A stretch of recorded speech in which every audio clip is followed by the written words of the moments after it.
Hello, hello, and welcome in.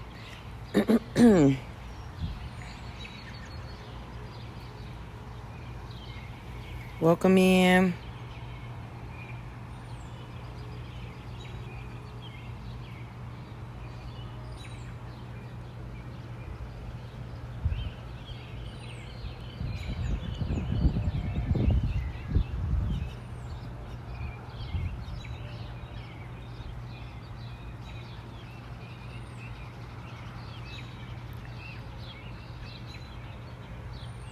Welcome in. Welcome in.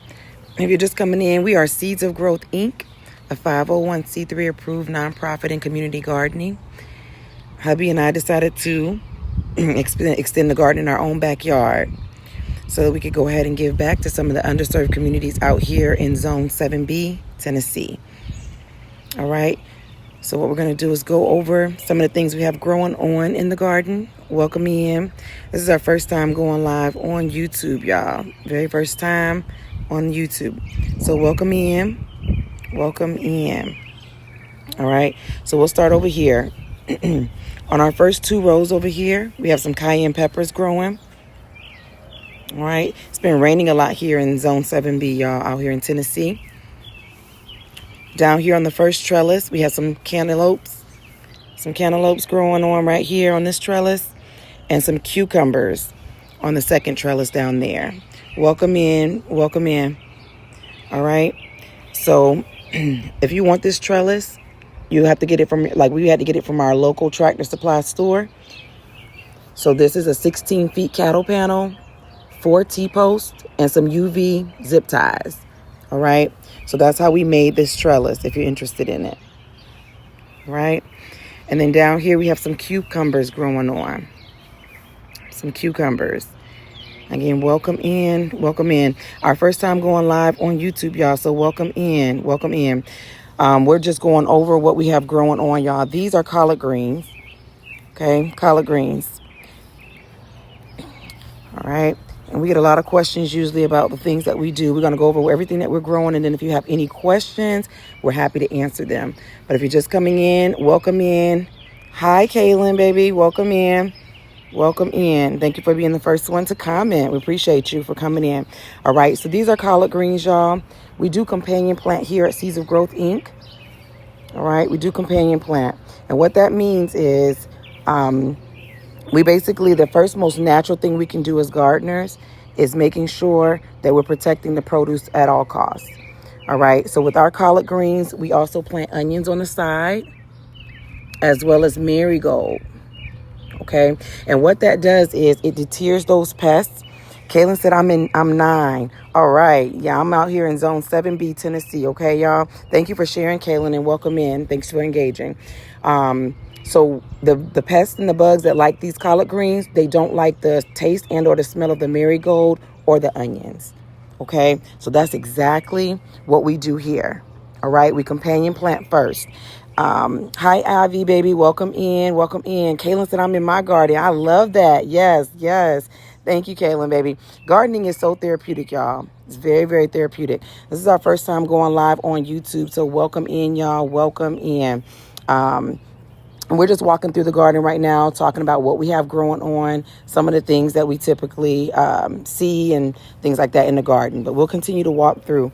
So in that one, that's what we were looking at is collard greens. And what we were gone over so far is cayenne peppers on the first 2 rows. And then we have 2 trellis back there, one with cantaloupe and one with cucumbers back there. All right. Over here, we have 2 rows of bush beans. Okay, 2 rows of bush beans. These bush beans have been through it, y'all. It's been raining a lot here in Zone 7B out here in Tennessee. All right, if y'all have questions, y'all can drop them in the chat. And welcome in, welcome in. These are bush beans, okay? This is what they look like. Good morning, April, baby. Welcome in. SOG, baby. Seeds of Growth. Thank you so much for coming in. All right, y'all. So those are bush beans. And so you might be asking, well, why do you have these little stakes on the bush beans? Do I have to do that? You don't have to do that. All right, you don't have to do it. Bush beans don't like to be watered a lot. Let me back up a little bit. They don't like a lot of water. It's because it's been raining so much here out in Zone 7B, Tennessee, y'all. It's been they've been through a little struggle. We almost decided to dig both of these rows up of these bush beans and plant peppers there instead. Okay, we almost did that. Kaylin said it's for support. That's right, Kaylin. It's for support. So for those of y'all that's wondering, like, why did we do that? It is for support. When we transplanted these out, because we started them as seedlings inside, when we brought them out, we already knew they were kind of, going to be leaning over. And then as they get bigger and they start getting fruit on them, they get heavier. So we use planter's tape and tie the stem to the actual, this is a 4 feet bamboo, natural bamboo stakes that we use. Okay, but you don't have to if you don't want to. It's just something that we found to be helpful, okay? Down here, we have 2 rows of Roma tomatoes. Now, these are the bush variety, and boy, are they bushing, all right? A lot of bushing going on here, for sure. So what we want to do here is talk about a couple of things when it comes to tomatoes. Kaylin, we do not have strawberries. We do not, honey. But these are Roma tomatoes. What I'll tell you, one of the most important things you need to know about tomato plants, period, no matter what variety. These are bush variety, so they are really, really bushy. But you want to keep the bottom of those tomatoes pruned, okay? You want to make sure that those bottom leaves are not touching that dirt, because when dirt gets on those bottom leaves, it absolutely can cause a disease, and then it spreads quite quickly. Okay, we check our garden every single day, y'all. It's always something to do out here. And even things like that still happens to us as well. All right. So you want to make sure you keep those bottom leaves pruned. Now, this is bush variety. We still prune them up top and things like that, but we don't really have to really hone in and focus on like pruning off the suckers, those areas and things like that. Depending on what you have, you may want to do that. Okay. But these are bush variety. We did have a struggle last weekend. We experienced blight on these tomatoes, y'all. We had stopped using the neem oil solution that we use. We also do companion planting. So we just focused in on companion planting instead, right? So what that means is we have some basil growing in between each one of the tomatoes. Okay, and again, it does the same thing as we were talking about over there with the collard greens. All right, same exact theory is that the bugs that like these tomatoes typically don't like the taste and or smell of this basil. So it's the most natural thing we can do. But we did experience blight because we stopped using the neem oil solution. Okay, neem oil, castile soap and hot water is typically what we use.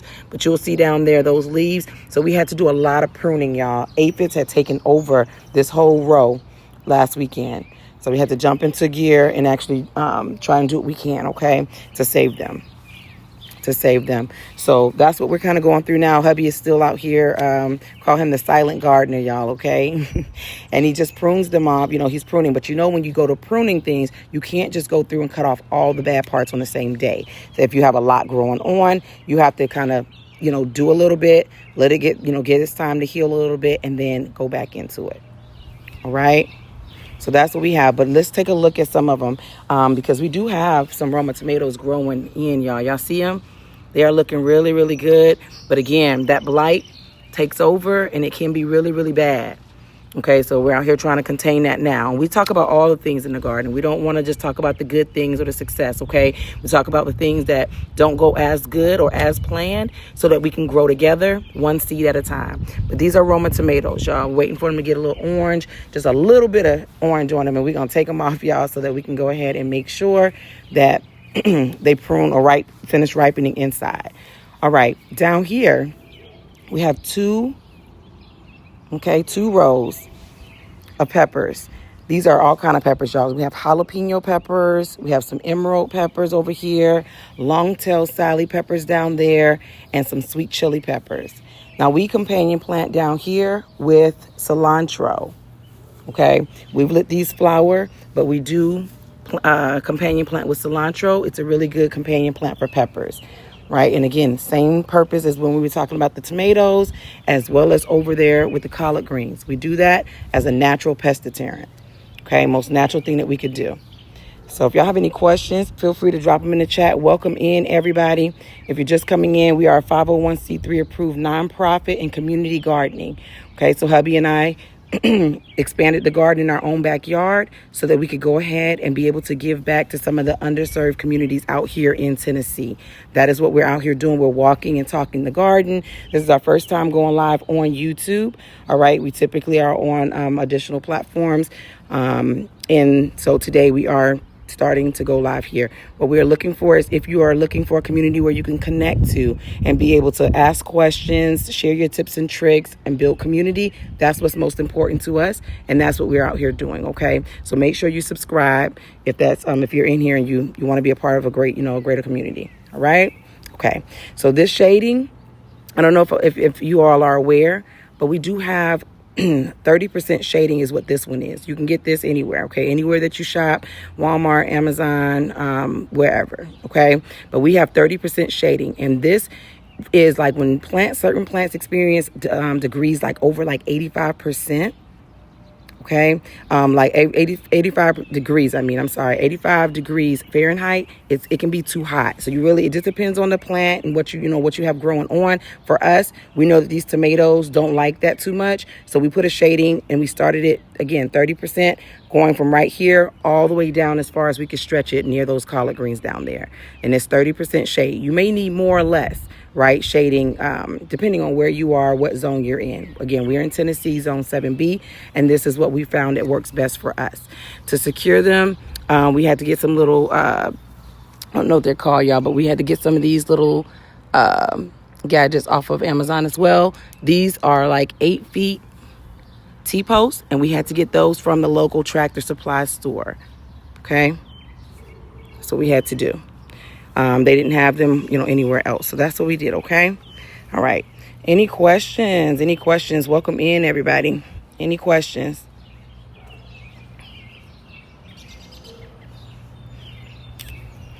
Any questions? Welcome in if y'all just coming in. We are just doing a garden talk and walkthrough, showing y'all what we have growing on in the garden. Okay, so we just walked through this section over here. Talked about what we have growing on, shared a few little tips and tricks, but feel free to comment below, okay? And we are very, very happy to answer the questions that we can. We don't know all the answers, but we definitely don't mind sharing what we do know. And we're in the process of building a community out here on YouTube. So a safe space where people can come and be able to ask questions, answer questions, share tips and tricks, all those things. All right? All right.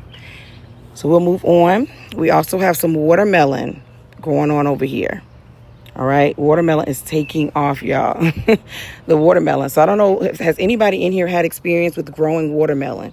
If that's you, said I have. Say I have. April says your garden is beautiful. How long have you been gardening? Thank you so much, April. We've been gardening for 4 years. For 4 years.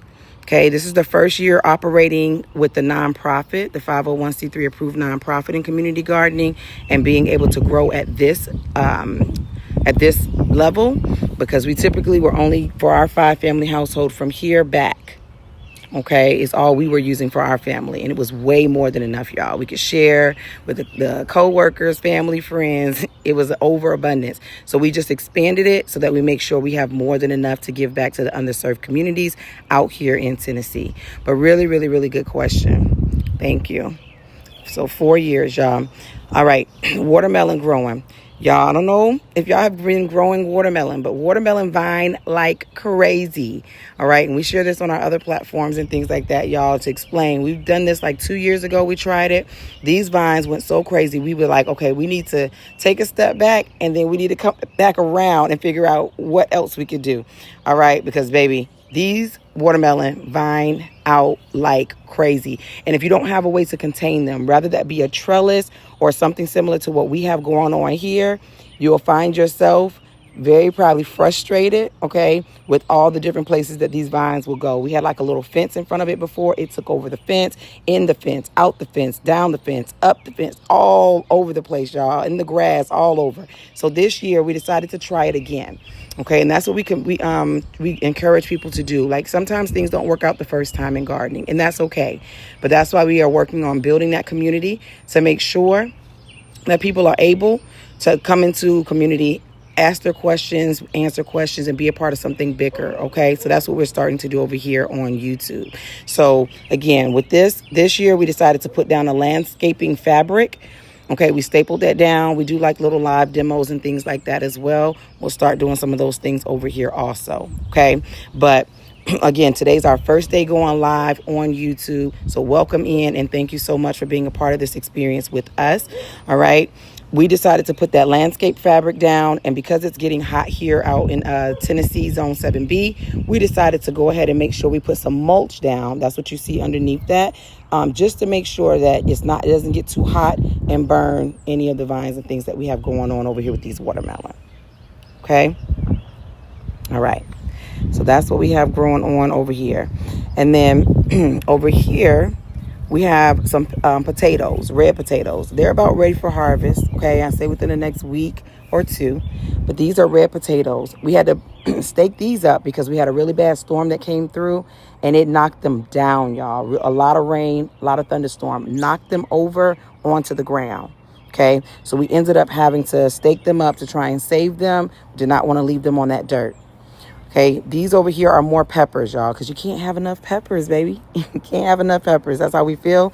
So we are going to have to pick this one up. It looks like the storm from last night knocked this one down. So we're going to have to stake this one up that's back here on the ground, okay?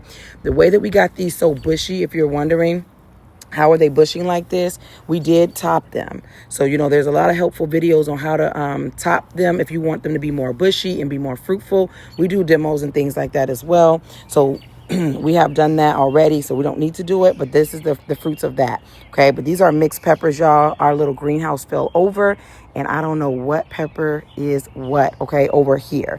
But that's okay by us because we love peppers. Okay. Now, some people always ask, like, well, what do you do about like bird seed? Like when birds try to get your stuff, we always struggle with those kind of things in our garden. So what I do is I explain that we use these. We reuse our little 4-inch pots that we buy from Amazon. OK, we reuse these. So whenever we bring the seedlings out, like these sunflowers that's growing on over here, we would just cover it up like so. OK, and then when it's time for water and sun, we take them off and then we put them back on. Okay, so that's just one little garden hack trick that we use that works for us. Reuse what you have, okay? Back there, y'all, we have some sunflowers growing on. I love sunflowers. Love them, love them, love them. But I would not plant any vegetables like on the same row as them, okay? I love sunflowers, though. And sunflowers are like allelopathic, okay? So they'll steal the nutrients of whatever else you have growing on. So just another little tidbit in case you didn't know that. But I love sunflowers, so we have to have them. We have to have them out here. All right?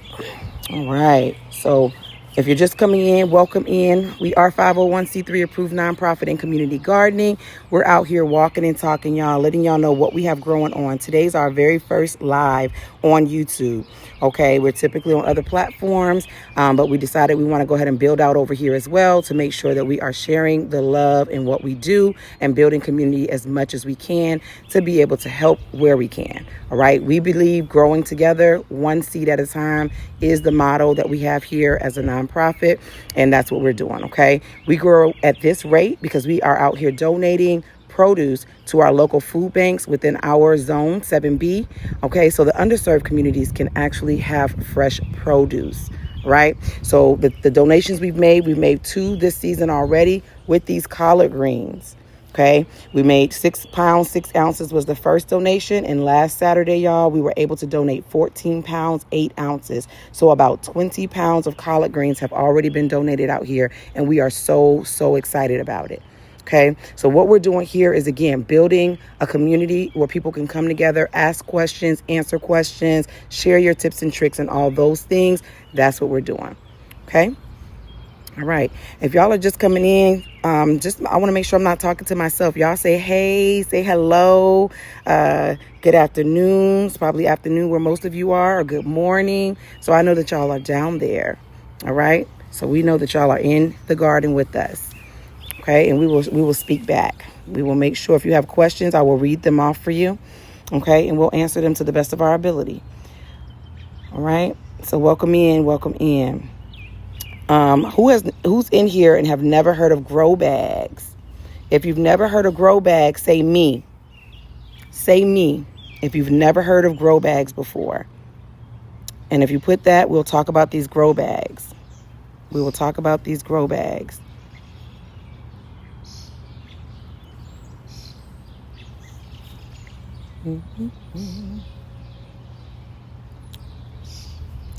So everybody knows about grow bags.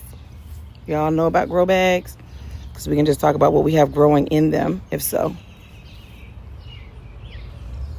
All right, so what we have growing in our grow bags, these are 5-gallon grow bags. We don't do anything bigger than 5-gallon grow bags here where we are, just because we have this garden over here too. Okay, so we know we have to water all these things, but we are trying to maximize what we have to make sure that we're growing at the rate of, make sure we're maximizing the amount that we're able to give. Okay, so with that, I'll talk about what we have over here. These are all bush beans and pole beans growing in these 5-gallon fabric grow bags. Okay, bush beans and pole beans. Again, we have these little stakes, these bamboo stakes in here for stability purposes. We already know that they're going to start gritting, you know, as they get taller, they get fruit. It's going to be heavy, stability purposes. Now, over here, we have a variety of stuff, y'all, okay? So a lot of questions we get when we go live a lot of the times, y'all, is like, what can you grow in those 5-gallon grow bags? Or if you need more, you can get 10-gallon, 20-gallon. They have really all kind of sizes, colors, everything. Get it in whatever you like, okay? But what I will say is, what the biggest question is can we grow anything and everything in grow bags? And I don't want to say everything, but you can grow a lot of things. So that's why we're going to do a little walk around and show you what we have growing on. And April said, I've heard of them, but talk about them anyway. We learn new things every day from one another. Go time. Let's go. All right, y'all. So cucumbers, these are cucumbers. All right, growing in 5-gallon grow bags. Okay, you'll see we have a lot of cucumbers. These are cucumbers as well, and these are squash. Okay, squash. Okay, collard greens. We were on a live one night, y'all, on another platform, and they were like, can you grow collard greens in a 5-gallon grow bag? Yes, you can. Yes, you can. And these are going to be fertilized, y'all. It's fertilized day, okay? Fertilizer day, so we'll be fertilizing some things. But these are collard greens. Collard greens, okay? And then over here, more cucumber. More cucumbers. Can't have enough of those either. So right over in here, y'all, these are all potatoes growing in 5-gallon grow bags. Okay, we have gold rush potatoes, and then we also have red potatoes. A lot of people ask, like, well, how do you know when potatoes are ready? Y'all see this foliage dying back? Y'all see it looks like the foliage right here is dying back. They're turning yellow and brown. Y'all see that? So these will be ready over the next week or so, okay? Week and a half maybe. Okay, so we have a lot of grow bags of potatoes, y'all. Again, we are donating back to the local community that we have out here. Welcome in to everybody who's just coming in. We are walking and talking about grow bags at this point, and then we'll go back over there and talk about the main garden again, okay? All right, so we have a lot of different things growing on in these grow bags. These right here, y'all, this is squash as well. Okay, squash and cucumber will be looking alike, y'all. But these are squash right here. Those potatoes, again, will be ready in about a week and a half, 2 weeks max, okay? Onions growing in the grow bags. Onions. We have Warrior, and we also have the white Lisbon onions growing on there. We have more cucumbers. This is a whole bag of oopsies, okay? We dropped a whole lot of sunflower seeds somehow, some way in here, and this has happened. I love sunflowers, so we cannot waste them. We cannot waste them. Amber C, welcome in, baby. And you said, where to find affordable soil? So we buy our soil, y'all, from, we can get it from Lowe's is where we buy ours from. I don't know, affordable could probably be like subjective, right? But we do get some soil, depending on if you're looking for like gardening soil or potting mix. We also shop on Amazon as well. Okay, but Lowe's, if we're trying to get in the store and get it, that's where we shop for our soil. This year for our garden, like in ground, we use Stay Green. Okay. I don't know that hubby loved it, so I don't know if we would use that again. Next year, we typically just amend our soil with black cow compost, the Job's Organic bone meal, okay, and the Dr. Earth's tomato, vegetable, and herb fertilizer. But we shop at Lowe's for ours, y'all, okay? All right, so onions growing in the grow bags, more collard greens, y'all, growing in these 5-gallon grow bags.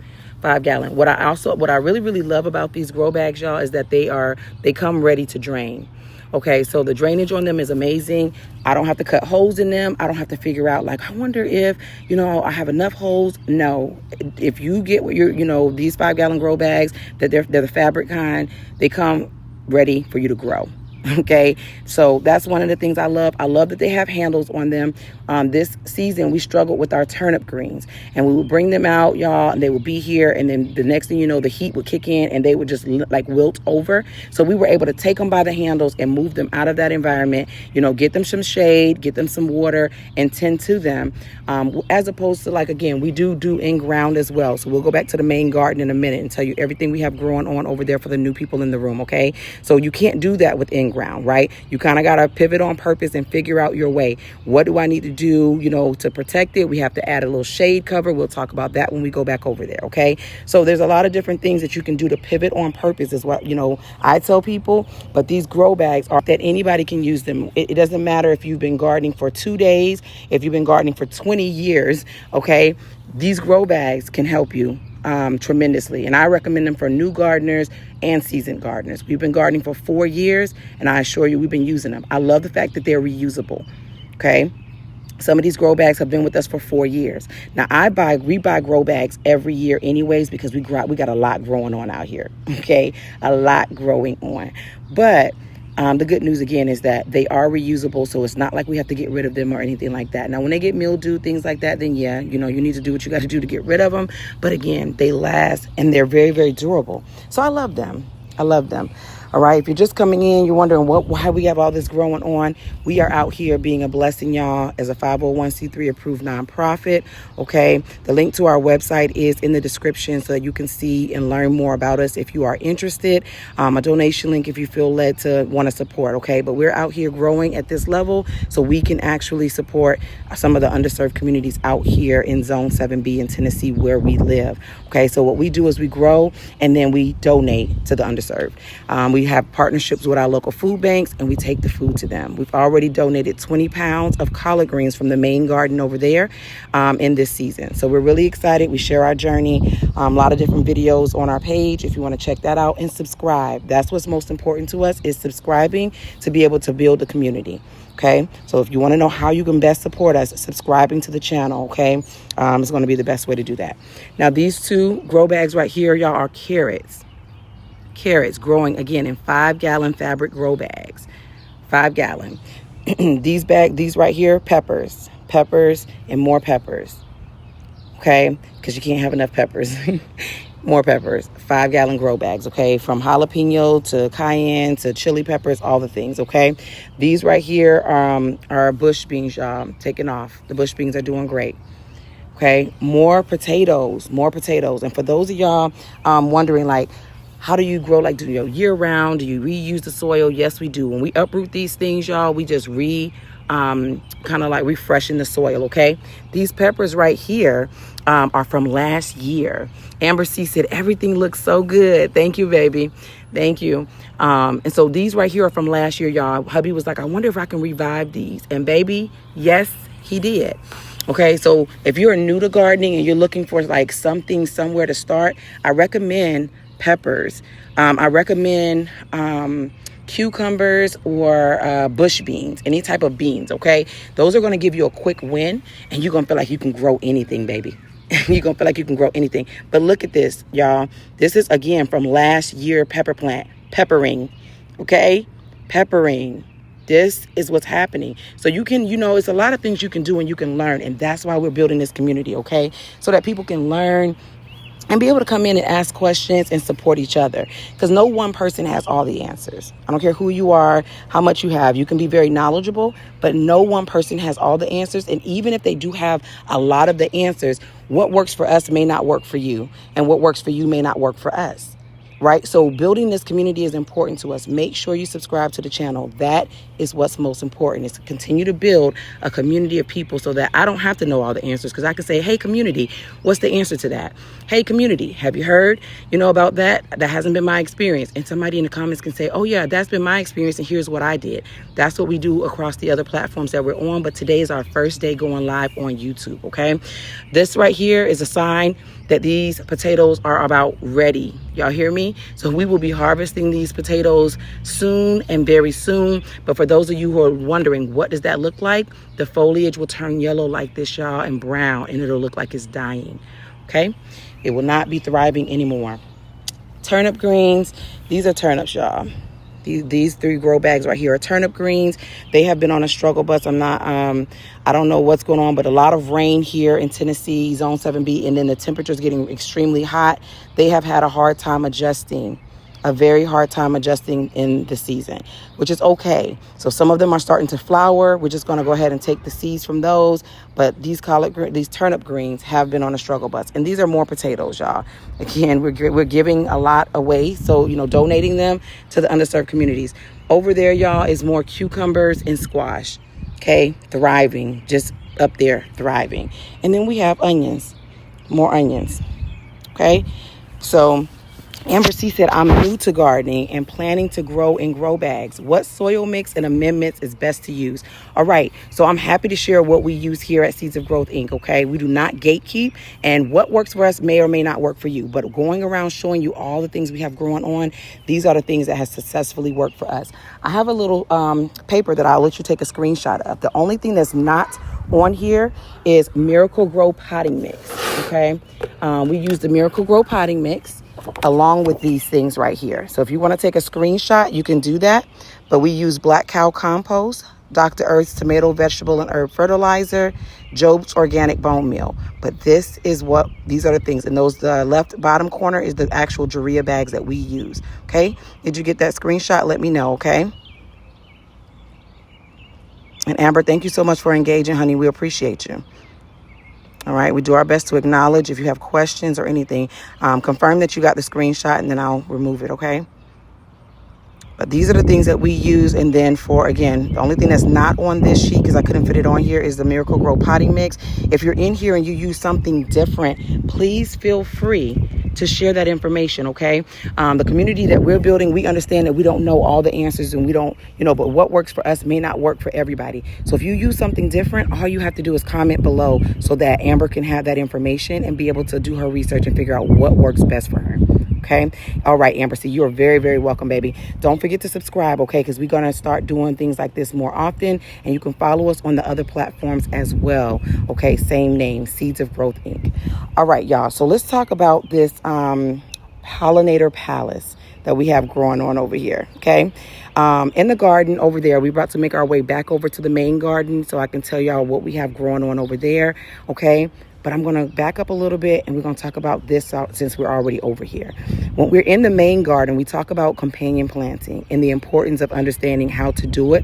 Once you learn how to do companion planting, it's going to change your life as a gardener, as a farmer, whether it's a hobby or not. Okay, because it's the most natural thing we can do to protect our produce. So in talking about companion planting, we also use neem oil solution as well on top of companion planting, which is a natural insecticide. And we'll talk about that too when we get to the other side.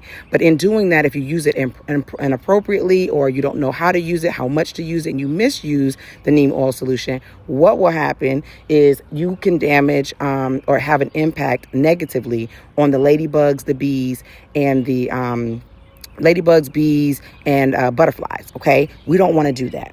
So what we have done here at Seeds of Growth, Inc. is we have crafted a nice, intentional section over here that we're calling the Pollinators Palace, so they can come over here and have the time of their life.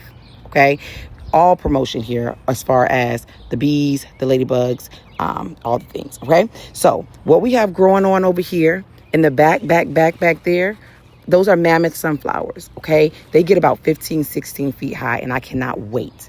I'm going to tell y'all this, and we might be able to pop quiz a little bit later. I love sunflowers, okay? So let's practice right now. I love sunflowers, okay? So what are my favorite flowers?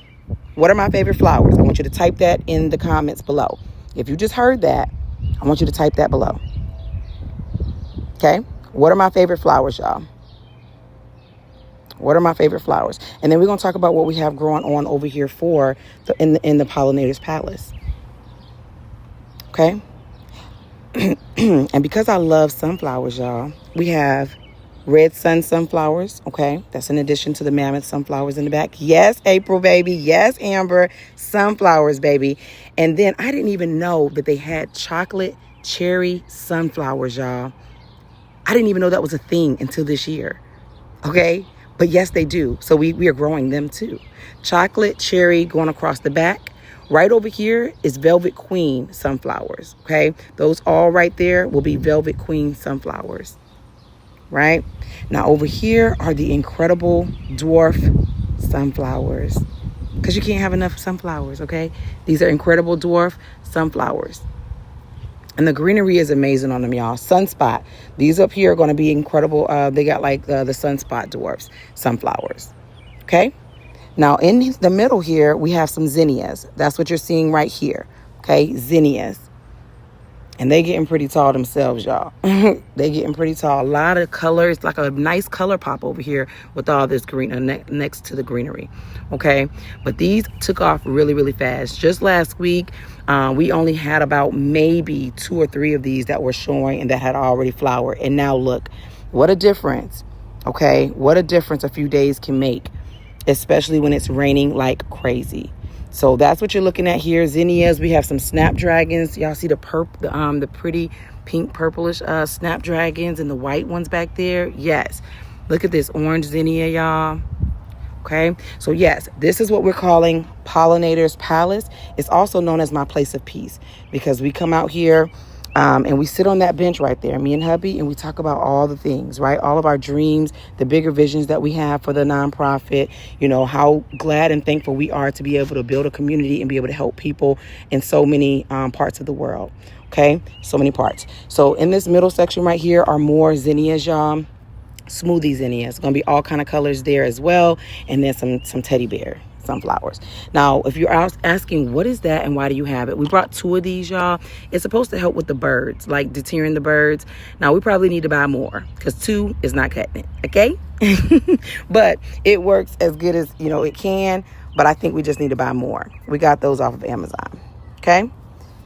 All right. For those of y'all, is there anybody in here that struggles with like moles, voles, the gophers, groundhogs, squirrels, things like that? Anybody in here that has those kind of struggles? Okay. If you do, here is what we use. Okay. There's a solar mole repeller. You can take a screenshot of this too. Okay. 5, 4, 3, 2, 1. Right? This is what we use. All right. And it's solar ran, so you don't have to have batteries or anything, but it looks like this. Okay. It looks like this. And you stake it in the ground. If you're using multiple, you'll have to make sure that they're, you have them away from each other, 70 feet. Okay. It says that on the instructions, so you'll know. But it makes this sound. Hold on. All right, y'all can hear that? And it does a little vibration, and it's supposed to, deter them. It works well for what we have growing on out here, y'all. May or may not work for where you are and what you have going on, okay? But we share these kind of things, again, in case you find it helpful. All right? Okay.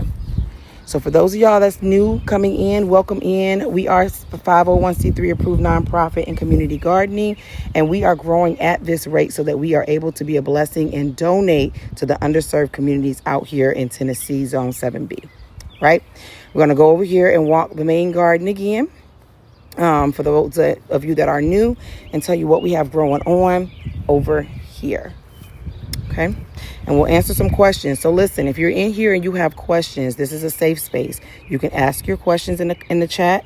I will read them out and we will answer it to the best of our ability. We operate in truth. So if I don't know the answer, I'm going to tell you I'm not sure about that answer, okay? We don't believe in lying and trying to fluff things, okay?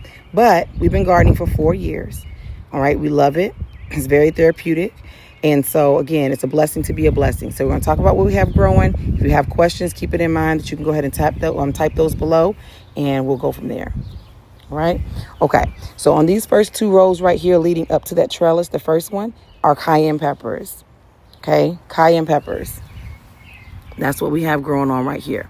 We have the mulch at the bottom of it, y'all, for it does good on moisture retaining, okay? Retaining moisture. We know that we've been getting a lot of rain out here. Some of these plants do not like a lot of rain. So we have to keep that in mind, and we want to make sure that we are doing our part and pivoting where we can. We cannot control what nature does, but we can pivot on purpose and make sure that we're doing what we can to protect our produce, okay? On this first trellis right here, we have cantaloupe growing. Okay, cantaloupe growing. And so it's doing really, really well. Okay, when we started, it took a long time. I was like, I don't know if these things are going to grow big enough to get up on this trellis, but here we are. Okay, now it is thriving. The cucumbers are on that second trellis down there, and they're almost halfway up that trellis. Okay, so really, really happy. A lot of good things growing on here. Now, what I will say is if you want this trellis right here, okay, let me tell you what you can do. We purchased it at the local Tractor Supply store where we are. We are out here in Tennessee, Zone 7B. Okay, that's a 16-foot cattle panel, 4 T-posts, and some UV zip ties. That is how we built that.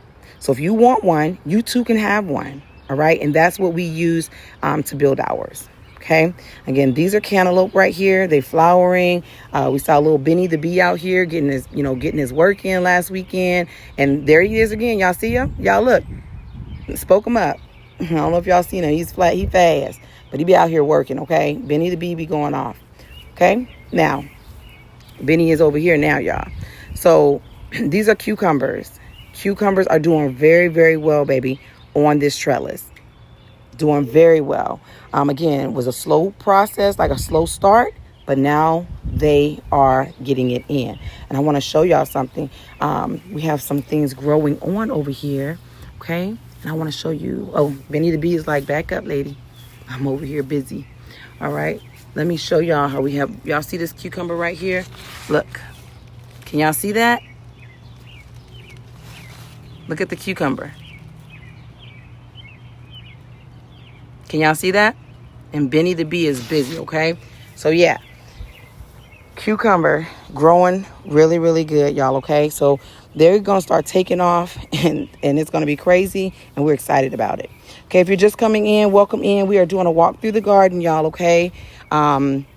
These are collard greens that you're looking at right here, okay? 2 rows of collard greens. Now, these are the first donations of the season that we've made. We've made 2 donations on these collard greens so far. As a nonprofit, again, we partner with the local food banks to make sure that the underserved communities can have access to fresh produce.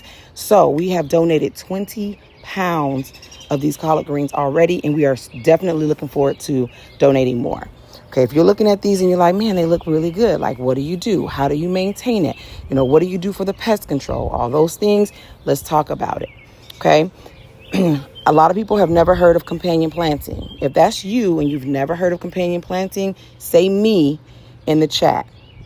Say me, okay, in the chat. But companion planting is one of the things if you learn the art of it, it will save you so much heartache and disappointment, y'all. So much heartache and disappointment. So what we do is we companion plant with the collard greens. We do onions on the side and marigold. Okay. Okay, Amber, let's talk about it, baby. Yes, perfect. Thank you for engaging. Okay. So collard greens, we do marigold, and we do onions. Okay, on the side. Now, the reason we do this is because it's the most natural thing we can do as gardeners, farmers, whether it be a hobby or not. You want to go ahead and make sure that you protect the produce at all costs. So what happens is the bugs and pests that like these collard greens, they don't like the taste and or smell of these onions or this marigold. So planting and making a border around it protects those collard greens from some of those pests that like to eat them. Okay. Now, it doesn't work 100% of the time. So we use that as an initial thing. Okay. With our tomatoes, for another example, we use basil. Okay, and I'll show you the basil when we get over there. On the peppers, that's on the other side of those tomatoes over there, we also use cilantro as the companion plant. And all you have to do is whatever you're planting, Google.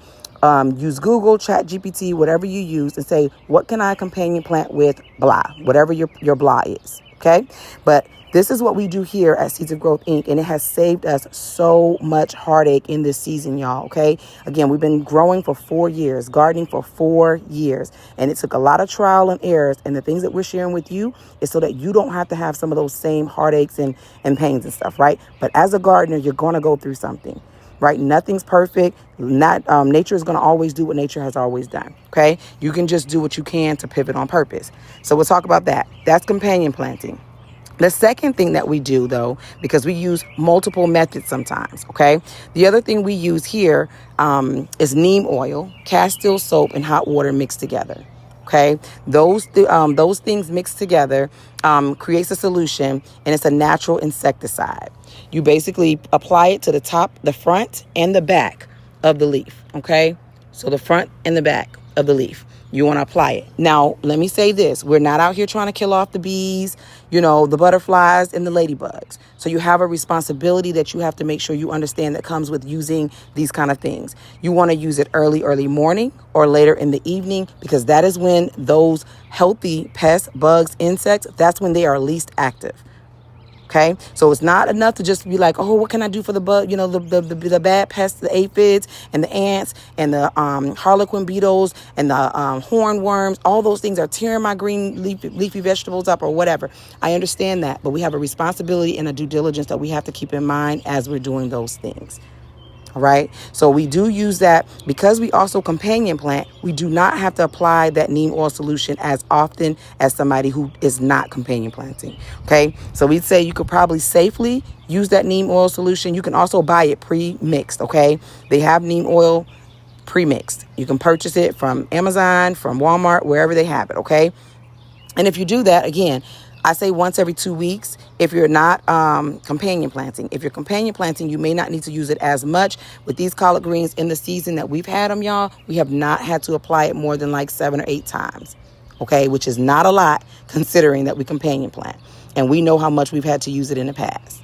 Okay, so again, due diligence, making sure you also understand what you're spraying it on. If you use that solution in the daytime when the sun is beaming, you're going to burn your plants. So you got to do a little bit of due diligence. People can want to help you, but you also have a due diligence to the produce that you are, producing. Okay, I hope that's helpful for somebody that's in here. All right. Thank y'all so much again for coming in. It's our first time going live on YouTube. We typically are on different platforms, but we are trying to build a community out here. So the most supportive thing you can do if you're coming in here, you're like, how can we support you all? Subscribe. Hit that subscribe button. Okay. That is what's most useful for us so that we can stay connected and continue to build the community. Right. So you might be asking yourself, what is that white stuff right there? What is that white stuff? And I see it like you have it throughout your garden in different places. What's that? This is a white cotton ball. Okay. So for those of y'all struggling with ants, fire ants, all those kind of things, we also mix a mixture for that. We soak these white cotton balls in borax, sugar, and hot water. Okay. We mix that up. And then after we soak them in there, we just bring it out and put it in between the plants. You don't put it on the plants, nothing like that. You just put it next to it. Okay, within 24 hours, you will see a difference. The ants will be at bay. This is not something you need to do or you should do every day. Please. Ants are pollinators too, to an extent. Okay, so we want to consider, we're not out here trying to kill off all the ants, but you do need to do what you need to do to make sure you keep everything under control and protect your produce, as much as you can. Right. So if I'm helping anybody today, say yes. I just need some confirmation. It's usually a lot more busier, y'all, in the other platforms I've been on. So I just want to make sure I am helping you. And if you have any questions, please feel free to drop them in the comments and I will read them. OK, I will read them. So that's what we do for our collard greens. All right. Thank you, Amber, baby. If only one person is blessed, I'm OK. I feel like we're doing what we're supposed to be doing. All right. So that's what we have growing on over here. And again, we do. Amber C said, absolutely, yes. All right, baby. Well, that's awesome. Thank you for your confirmation. So that's what we do to protect our produce here. And that's what we have growing on over there. These 2 rows are bush beans. Out here in zone 7B, it has been raining like crazy. Bush beans do not like a lot of water. They do not like a lot of water. So we struggled. They started turning yellow. We started experiencing a lot of them were looking like this right here. Okay. too much water. Okay, there's some things that you can do. April said yes. Thank you for the confirmation, baby. Okay, so we had came to a point, I want to say it was last week or the week before now, okay, where we were going to take up all of these bush beans, y'all, because they were so yellow and they looked like that to an extent where we were like, they're doomed. We're going to just take them up and then replace the 2 rows with peppers. Okay, that is what hubby and I discussed, and that's what the plan was. So we went live on a different platform, and we were telling the community about it, and they were like, no, try this, try that. And we had tried, fertilizing. We tried, different types of things to try and bring them back. And then when we went in to start pruning them to really see how much damage it was done, we realized that they still had some grow life in them. Okay. Plants are really, really resilient, y'all. So sometimes when it looks like something is dying and wilting, it's just trying to talk to you. It's just trying to communicate and say, hey, we need some shade. Hey, we need some water. Hey, we need some nitrogen. Hey, we need to be fertilized. You just have to kind of understand that language that they're trying to talk to you, okay? Because again, if I would have labeled a lot of our plants and stuff that wilted over as doomed, we wouldn't have any produce, y'all, okay? But plants are very, very resilient, just like people are. Okay. And so those stakes that we used here are just because as they get for stability purposes, we started these as seedlings inside. Okay. And when we transplanted them out, we wanted to make sure that they were going to be stable. So those are 4 feet natural bamboo stakes. We got those off of Amazon as well. Okay, so that's what we did there, and that's the reason for those stakes. You don't have to have stakes in yours. We did it because as they get taller and start to continue to grow, the fruit does make them heavier, and it can start to pull down if you're not getting it timely enough. So that's why we did it. I did see I think I saw some bush beans over here, y'all. Let me see. So bush beans, this is what bush beans looks like, in case y'all are wondering. Okay, this is what those bush beans look like. Okay. That's what they look like. Those are not ready to be harvested just yet, but we usually do a lot of different demos, y'all. We'll harvest some green beans and all the things, okay? All right, we're going to move on. Welcome in to everybody that's coming in. If you like what you hear and like what you see, we're building a community here. This is our first day going live on YouTube. So thank you for being a part of that initial community.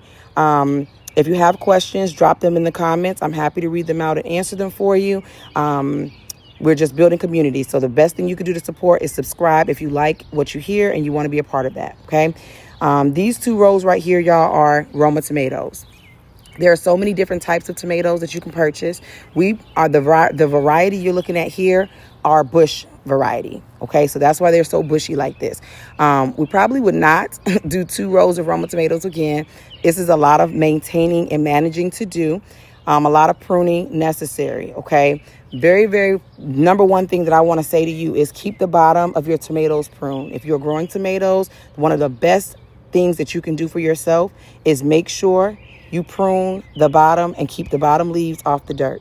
If that dirt gets on those leaves, it can cause disease and it will spread quite quickly. Especially if you're not out here checking on your garden every day, even if you are like people like us and we come out here every single day, because there's always work to be done in the garden. There's always something to do, always something to see. Okay. But if you're not that regular person, please keep them pruned. A lot of ours are leaning again, and we've been pruning for all last week, y'all. And they're growing like crazy. They're leaning. They're heavy. So again, lesson learned for us. We probably would not do 2 rows again. 1 row is more than enough. Last weekend, we came out here and aphids had taken over. Okay. This whole row right here. We almost lost all of them. Okay. Blight was on here. You can still see blight in some of them, but this is what it looks like. Let me show you. If you are looking like, well, what does that look like when they get blight? Let me show you. Okay. It'll look like this. You see those leaves? How those leaves look? Okay. But it looks really bad and it spreads really quick. You got to get on it. Okay. So we had to get out here and get some neem oil into action. We don't like to put it on the use neem oil once the plants start flowering. So that's what we did. We backed off of that. We didn't do that. And because we didn't, it broke out in aphids. Okay.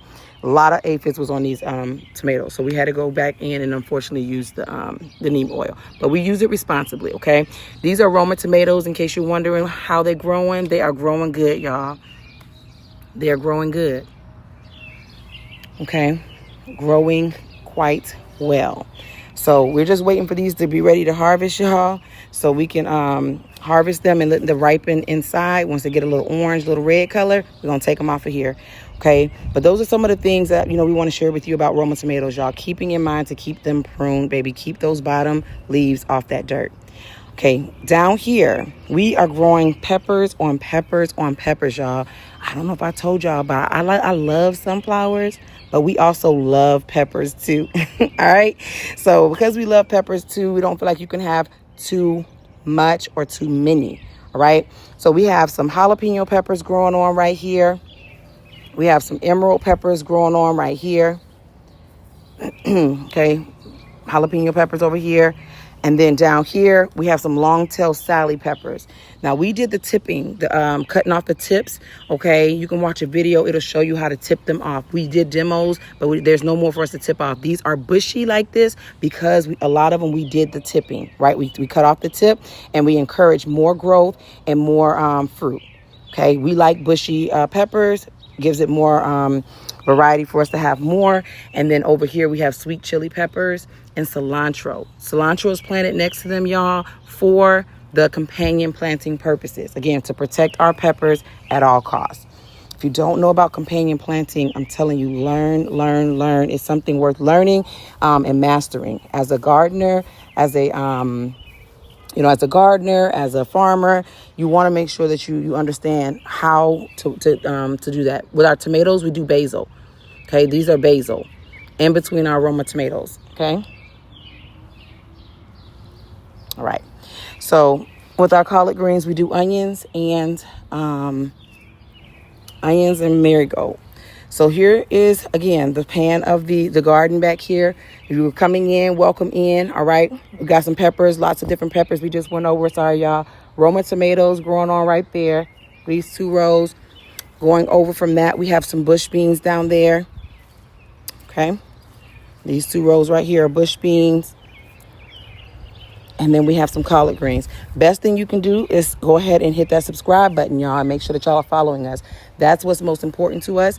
We are out here making a difference and making an impact as big as we can, not just physically, right? We are donating to the underserved communities out here, but we are also building online community where people are coming together. They're able to ask questions, answer questions, share tips and tricks, and that's what's most important to us. We appreciate everything that everybody does, but this right here, building community, is what's important, because when we teach you and we show up for each other in a community format, we thrive. We thrive, okay? No one person has all those answers, but when we come together and somebody else may do things like the raised bed gardening, we don't do that here. Container gardening, bucket gardening, those are things that we don't do. We don't have nothing against it. We just don't do it. We do in-ground and grow bags, okay? In-ground and grow bags here. So this right here that y'all are looking at before we go and talk about the grow bags again, okay, before we get out of here, is a mammoth sunflower. Okay, if you've never seen them and never heard of them, oh my gosh. Okay, I love sunflowers. I love this one even more because, baby, this is a volunteer. Okay, and what that means is that means that this volunteered to be here. We did not have to plant it. It just grew back from, the prior year where we had sunflowers in its place. And I don't know about y'all, but I have been guilty of seeing all of this lusciousness, and then you get to the top and it's just that one sunflower up there. Okay, that's been my experience a lot of years. I don't ever really remember a time where there was more than 2 max, okay, being on a sunflower. But let me tell you, this one has volunteered to be great to the max, okay? And I say that because, can you see this right here? And can you see this? Can you see this? Okay. And it goes all the way down like that. You go over there. Okay. So that means it's going to have many on here, y'all. This will be the first year that I'm able to experience it, and I can't even reach up. It's all the way taller than me. It's scaling this fence over here. I'm 5'5", and I'm tilting the phone upward, okay, so y'all can see this. But it's already forming. You can see the crowning and all those things. This is the first year, y'all, that I'm going to be able to experience a sunflower, the mammoth sunflower, in this way, to have all of those sunflowers shooting off of it. So I'm excited about that. Okay, thought I would share with you. The next one, the one next to it, is also a sunflower, okay, a mammoth sunflower, and the ones down there too. They are not in all their glory yet, but they are on their way. Okay. All right. So what else do we have growing on? We have a lot growing on over here too, y'all. So we're gonna do a spin over here, and then we might get out of here, okay? But we have some watermelon growing on over here. Okay, if you've never grown watermelon, I want y'all to understand watermelons vine like crazy. If you've never seen what that looks like and you're like, I think I want to grow some watermelon, listen to me. Listen to me. Consider the fact that they vine like crazy. So, the different options, you can get a trellis. Okay. We did not get a trellis. The first year that we did these were a couple years ago, and baby, we only had one successful watermelon, and the vines were all over the place. We had a gate in front of it. It grew up the gate, down the gate, in the grass, out the grass, everywhere. All right. And we were like, oh my gosh, crazy work. All right. Crazy work. So this year we decided to come back and try it again, because that is what we encourage our community to do. If you don't succeed the first time, it's okay. Take a step back. Be willing to pivot on purpose. Be willing to understand that, okay, it didn't work out as well for me this year, but it doesn't mean I can't try again. Okay. But when you come back with a different strategy. Come back with a different plan. All right. Gretchen said, I like your arch by the Volunteer Sunflower. Can you point the camera at it again? Yes, I can go down there and even tell you exactly what we purchased. Okay. Thank you so much, Gretchen, for the question. Here we are. So this is 16 feet cattle panel. Okay, it's two of them. We have cantaloupe growing right here and cucumbers growing over there. Okay, 16 feet cattle panel from the local Tractor Supply store. And then we have 4 T-posts and some UV zip ties. That is how we made ours. If you want to make it, you too can have one. Okay, but we had to get those things from the cattle panel and the T-post from the local Tractor Supply store. You're very welcome, Gretchen, baby. Thank you for engaging. We appreciate you. Amber said, would it be okay to put it on a cucumber? You can, Amber. Yes, you can. Okay. You definitely can. Just, again, you want to make sure that you understand how heavy watermelon get. So just consider those things. That's the reason we did not. Rita's Roost in the Limping Old Farmer said, hello from Arkansas. Welcome in, baby. And hello, welcome. You have a lovely garden. Thank you so much, Rita. We appreciate you, baby. Okay, so what we're doing out here, y'all, again, we're a 501c3 approved nonprofit in community gardening. We expanded our garden so that we could give back some fresh produce to some of the underserved communities out here in Tennessee Zone 7B. Okay, so definitely feel free, y'all. Drop y'all comments below. Okay, this is a safe space. If you have questions, you want to know something, I don't have all the answers, but I'm happy to help you. I'm happy to answer those questions. We typically do this on other platforms, but today this is our first time going live on YouTube to try and build out the community over here as well. Okay, so thank you for being a part of that initial community build, and we appreciate you. Hitting that subscribe button is what's most important. Yes, Rita's the first one subscribed during our live. Thank you so much, baby. Shout out to you. We do appreciate you here at Seeds of Growth Inc. Thank you, thank you, thank you. All right, so that's what's most important, y'all, if y'all want to know how y'all can support us.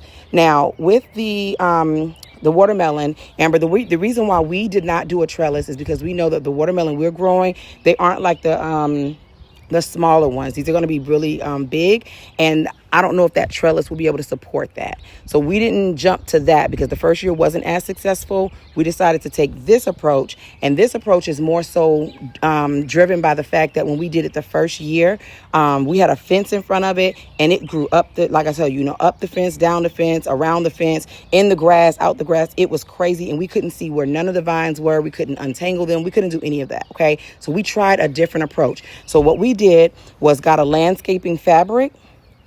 Okay, and we stapled that in the ground. We have some mulch that we put down here because when it gets really, really hot here, that's going to get hot. And we do not want it to burn, what's going on here. So that's the reason for the mulch. And then we decided that we're going to come out here and make sure that we're training it to go this way, not that way, where we have more produce growing back that way. And we just want to keep an eye on it. This way we can see all that's growing on with this watermelon. That's our approach. Not saying you have to do it that way, but we're on here sharing it with you in case you too find it helpful. Okay, so that's why we did it. And we get on here and we have these kind of conversations because, again, Sharing is caring. It's a blessing to be a blessing. And sometimes people need something different. They need a different idea. They need to understand, why do you do that? What do you use for this? And we're building that kind of community where people can come together, ask questions, answer questions, share tips and tricks, and people can do their own research and decide what's best for them. Okay. All right. What else do we have? Gretchen said, thank you. You're welcome. Rita said, hello. Okay. Hill Jack said, my watermelons in central Kentucky are just 2 inches tall, waiting on the summer heat coming tomorrow. Hill Jack, listen, it's on the way. Because we out here in Tennessee. All right. Zone 7B. It's on the way. So be patient, because when it gets here, it's going to be something. It's going to be something to talk about. All right. And welcome in, Hill Jack. Thank you for engaging with us, honey. All right, y'all. Best thing y'all can do is subscribe, okay? If you like what you're hearing and what you're seeing, subscribe. That's what's most important to us, is building that community, all right? Being a part of something greater than yourself, being able to come in here and say, yeah, I'm willing to engage. I'm willing to ask questions, answer questions, and show up, in that way. Because, again, we don't know all the answers, all right? This right here is shade cover. For those of y'all who are new and you're probably like, what is that? Why do you have that there? Great question. All right. Great question. So this, in Tennessee, we know kind of like how hot it can get, things like that. And we also know that with the produce we have, like these tomatoes, these bush beans, and even over to these collard greens, we know that it was important for us to get that shading up. Now, depending on where you are, you might need a different percentage of shading. Okay. But this is 30% right here. This is 30%. And then we had to get some 8 feet T-post, again, from that local Tractor Supply store. Okay. We're using some, I think that's, what is that bungee cord? What is it called, baby? The 550 cord for some of these. Okay. And then you can also get different things and use it however you need to secure yours. But that's what we did. Okay. But again, we know how hot it can get, and some of our produce was struggling a little bit. So before we even got to that level, we went on and put our shade cover up last week. Okay. So it's been up about a little over a week now. But you can get those off of Amazon. Yeah, paracord. There you go, Hill Jack. Yeah. Okay, y'all. So you can secure it however you need to. But 30% shading is what we use here. Depending on how hot and, how treacherous the sun gets where you are, you might need more or less. And we got ours from Amazon. Okay? We got ours from Amazon. All right. So that's what's going on there. If you're just coming in and you want to know what we have growing on, we're going to talk about it on this side, and then we're going to go on the other side and talk about these grow bags really quick. Okay. Again, so we got 2 of these 2 rows right here leading up to the trellis are all cayenne peppers. Okay. First trellis right there is cantaloupe. Second trellis back there is cucumber. These 2 rows right here, collard greens, onions, and marigold. We use the onions and the marigold as companion plants for our collard greens to naturally deter pests. We also use a neem oil solution as needed as a preventative and a solution for them to protect them. So we use a two-step method there, okay? These are bush beans on this row right here. Down here, we have some Roma tomatoes. We already went down here and talked about them, so we're going to go on the other side. But just to show y'all, these Roma tomatoes are doing quite fine now, but they were struggling last weekend. And then down here, we have peppers on peppers on peppers and cilantro, okay? Jalapeno peppers, emerald peppers, long-tailed Sally peppers, sweet chili peppers, and cilantro as that companion plant. Hill Jack said, try ambrosia cantaloupe, sweetest and the best. That's all I grow. Hill Jack, I'm going to look into that. This is our first year growing cantaloupe, so I'm excited to see. I'm not sure. I can't remember the type that we have, but I am going to look into that. Thank you so much for sharing. Really appreciate it. All right, y'all. So that's what we have growing on over there. We moved over here. We told y'all we have our watermelon growing right here. On the back row over here, we have some potatoes. Okay, 3 potato plants, red potatoes. They'll be ready here in a little bit. I'll say within the next 2 weeks. And then all of these are mixed peppers.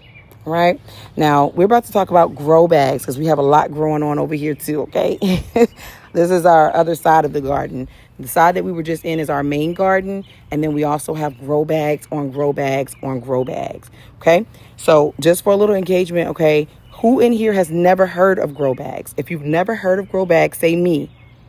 Okay, say me, and we're going to talk about them. We're going to talk about them. And grow bags, y'all, are really, it's beneficial. We're not saying this is the only way. Okay. Curious, Pokemoke said, curious about staking bush beans. Yeah. So listen, we only did that because, the reason we did it, y'all, is because we know we transplanted these out. So like the ones in the ground out here, let me go back over here. Okay. We did this over here because we started them as seedlings inside. So doing that, when we went to transplant them and bring them outside, what we realized is that they were going to be unstable. Okay. We know also as they grow up and, get bigger and have fruit, they're going to be heavier. So we use these 4 feet natural bamboo stakes for stability. When we transplanted them, they were so small. Now they are thriving, for the most part. It's a lot of rain out here in Tennessee, Zone 7B. So they've been on a struggle bus a little bit. You'll see some discoloration on some of them and things like that going on. A lot of rain, and they do not like a lot of water.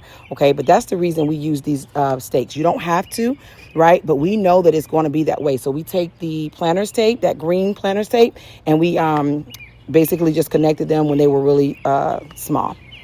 Okay. I am Janet. Alexis said, everything looks nice. Thank you, baby. We appreciate you. Hill Jack said, any trouble keeping grow bags watered? I brought several, but never used them yet. So we'll go over here and talk about that, y'all. You're welcome, Pokemoke, baby. You're very welcome.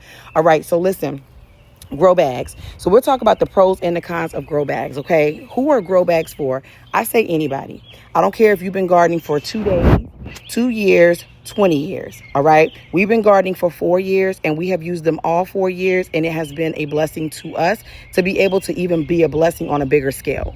Even though we have that main garden over there, we are praying and working towards acres and acres of land to where we are able to be a blessing on an even greater scale. But we're not there yet. So we had to start with where we are. We had to not let perfection stand in the way of walking in purpose. So this is another way for us to continuously making sure that we are maximizing our stewardship and being able to give back to some of those underserved communities out here in Tennessee. I recommend them for new gardeners and experienced gardeners, farmers. Okay. What I will say about these grow bags is the drainage on them is amazing. These are 5-gallon grow bags that we got from Amazon. Okay. I love the fact that they're fabric. I love the drainage on them. I love the fact that they have handles. When they come in, y'all, I don't have to cut holes in them, figure out none of that. When we water these, it's going to be great. If you're doing this, using these grow bags inside, you want to put something underneath them because the water will drain out. Okay. The handles on them allows me to be able to come out here and say, oh my goodness, something is going on with my turnip greens. I need to figure out. Branch, thank you so much, baby, for subscribing. We appreciate you so much. Welcome to the community. And you can take them by the handles and you can move them. Okay, out of their environment. I love that about these. Another thing I love is about the fact that you can, they're reusable. We've been using some of these grow bags for 4 years. Once they start getting moldy or mildew, you get rid of it. But they do not mildew every year or anything like that. So you can reuse them as often and as much as you need to. The soil inside them, I don't know where y'all are, but baby, it costs a lot. Okay, to be gardening and doing all the things. We're not complaining, but we're not wasteful. So we would uproot whenever this is, once it's done harvesting for the season, and we're going to reuse that soil too. All right. So again, a lot of good things that comes from using these grow bags. Now, when it comes to the summer, baby, you better believe they're in black. They come in different colors. You might want to buy a different color, but we always buy the black ones. That's hubby's preference, and I don't have a problem with that. But in the summertime, it is going to soak up a lot of that water. So you are going to have to water more. So what I would say is just be responsible. Understand what you have growing on. We have about 50 grow bags out here, okay? But listen, don't be like us. I'd say buy a pack, use 2 or 3, maybe 4, or whatever your limit is, right? If you can afford to do 12 or, 24, 48, whatever you want to do that. But understand you are going to have to water. We don't buy above 5 gallon for that reason. Whatever we need to grow, it better fit in that 5-gallon grow bag. If it needs to be deeper for the roots, we're going to just go ahead and plant it in ground. Okay, because we understand that we have to still water all of this over here as well. Okay, so you just have to understand your circumstances. Everybody's circumstances are different. Yeah, sorry, a bug got on my face. Everybody's circumstances are different. So again, you just got to, prepare for what your situation is. Gretchen said, do you compost? So the most we compost, Gretchen, is over here. We use our grass clippings and put them over here, and anything that we prune off of our plants, we put over here. My husband does like some worm cast tea and things like that and stuff like that. But I don't know the recipe or nothing like that he uses for that. But that's as much as we do with composting. But we're building out such a community of people who, just compost and things like that.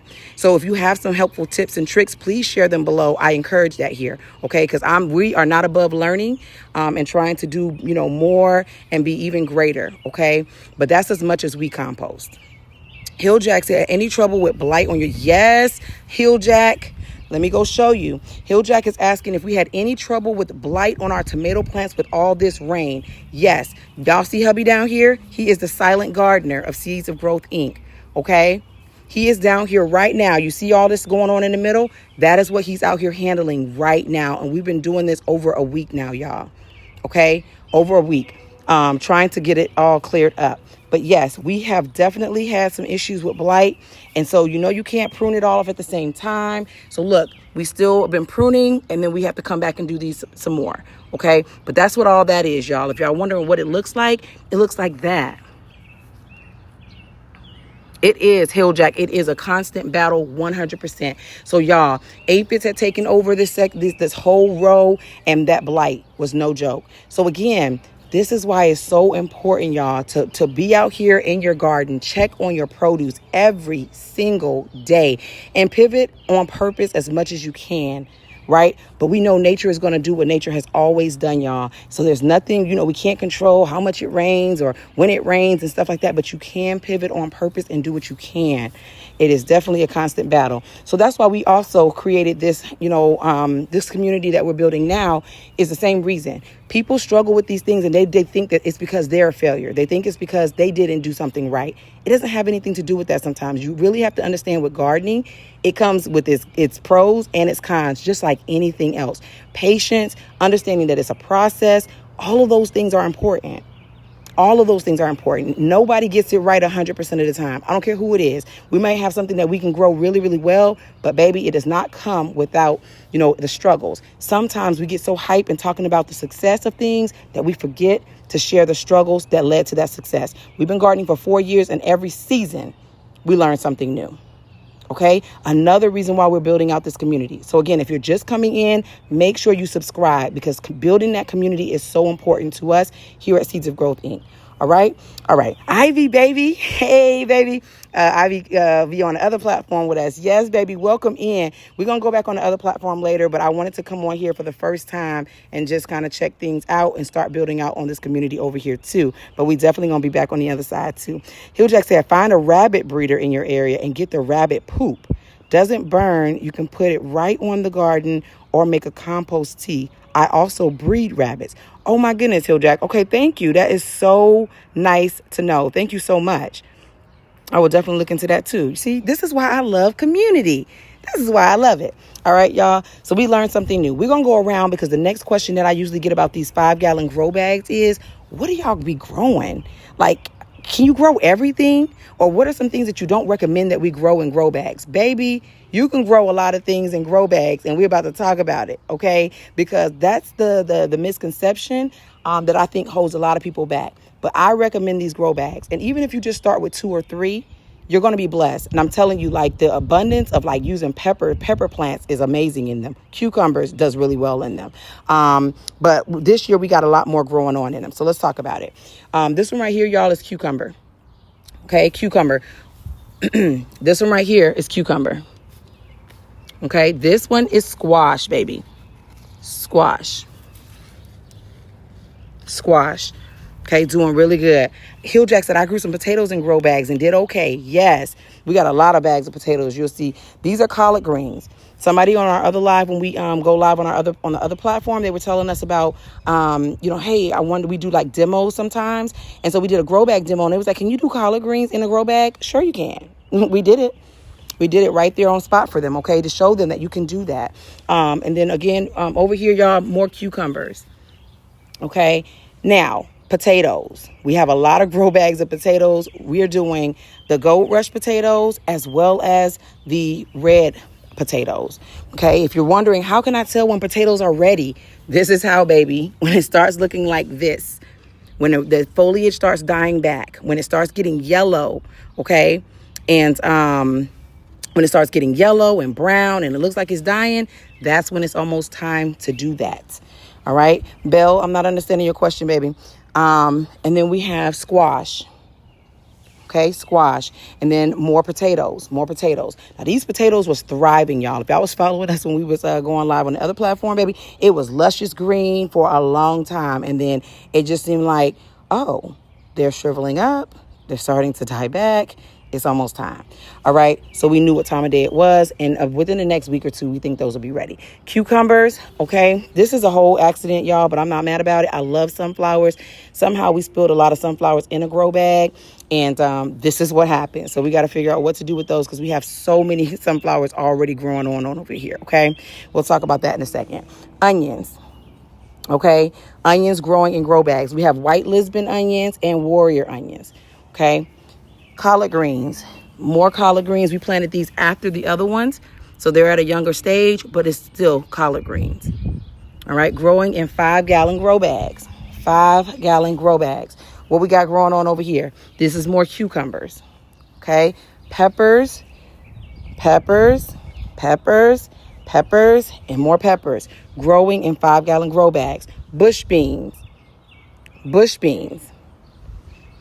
2 of those carrots, 2 grow bags of carrots right there, thriving.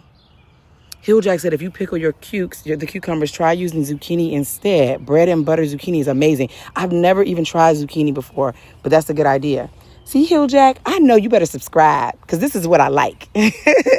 You better subscribe. We got to stay connected. All right, y'all. This is a pepper plant from last year. Hubby was like, I wonder if, I can bring this back. Baby, and did.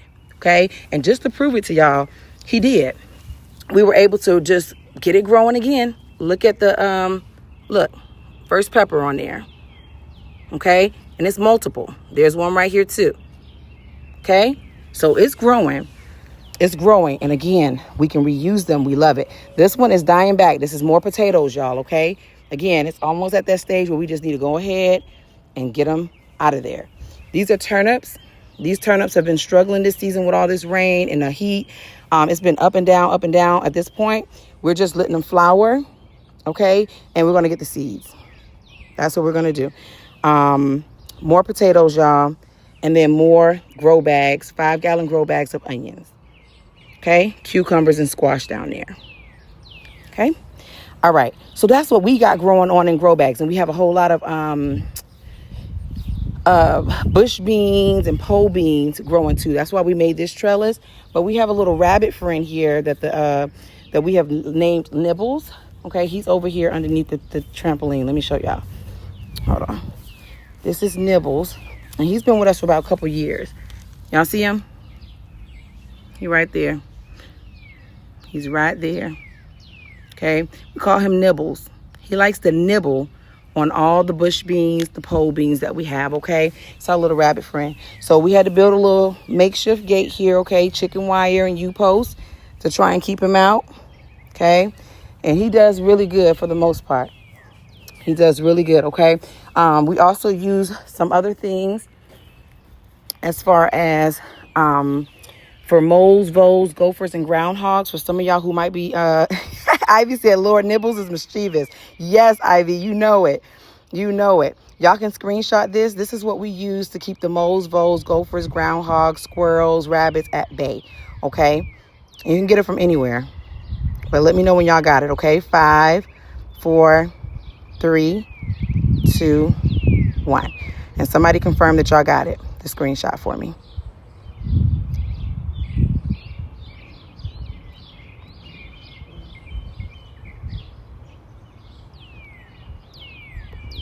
All right, I think y'all got it by now.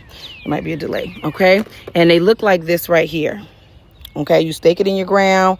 You have a little button. It's solar ran, and it sounds like that, and it vibrates a little bit, okay? That's what we use. That's what works for us. Again, may or may not work for what you have growing on. For the birds, we have a couple of these owls out here. When it wind blows the right way, it does that. We probably need some more of those, to be honest. And then we use like the little 4-inch cups that we buy from Amazon. we turn them over on top of the produce, right? So like if you have seedlings, I'm gonna go back here so I can show y'all an example. We just take it and turn it over on top of the seedlings to keep the birds from eating our stuff, y'all, when they're small and especially when you're doing in ground. So we take these and we put it over top of the seedling like that. When it's time for water and rain, we take it off and then we put it back on, okay, before we go on for the night. So those are just some little tips and tricks. Use what you have, y'all. Don't be out here trying to reinvent the wheel and do all that stuff, okay? You don't have to. We about to harvest and stuff, baby? No? Okay. All right. So, yeah, y'all. Hill Jack said for birds, hang a few old CDs on a string. I have been hearing that too, Hill Jack. Thank you for sharing. All right, y'all. If y'all having bird troubles, y'all can also have hang up a few of those old CDs like on a string, and it'll make like one of those little noises like the,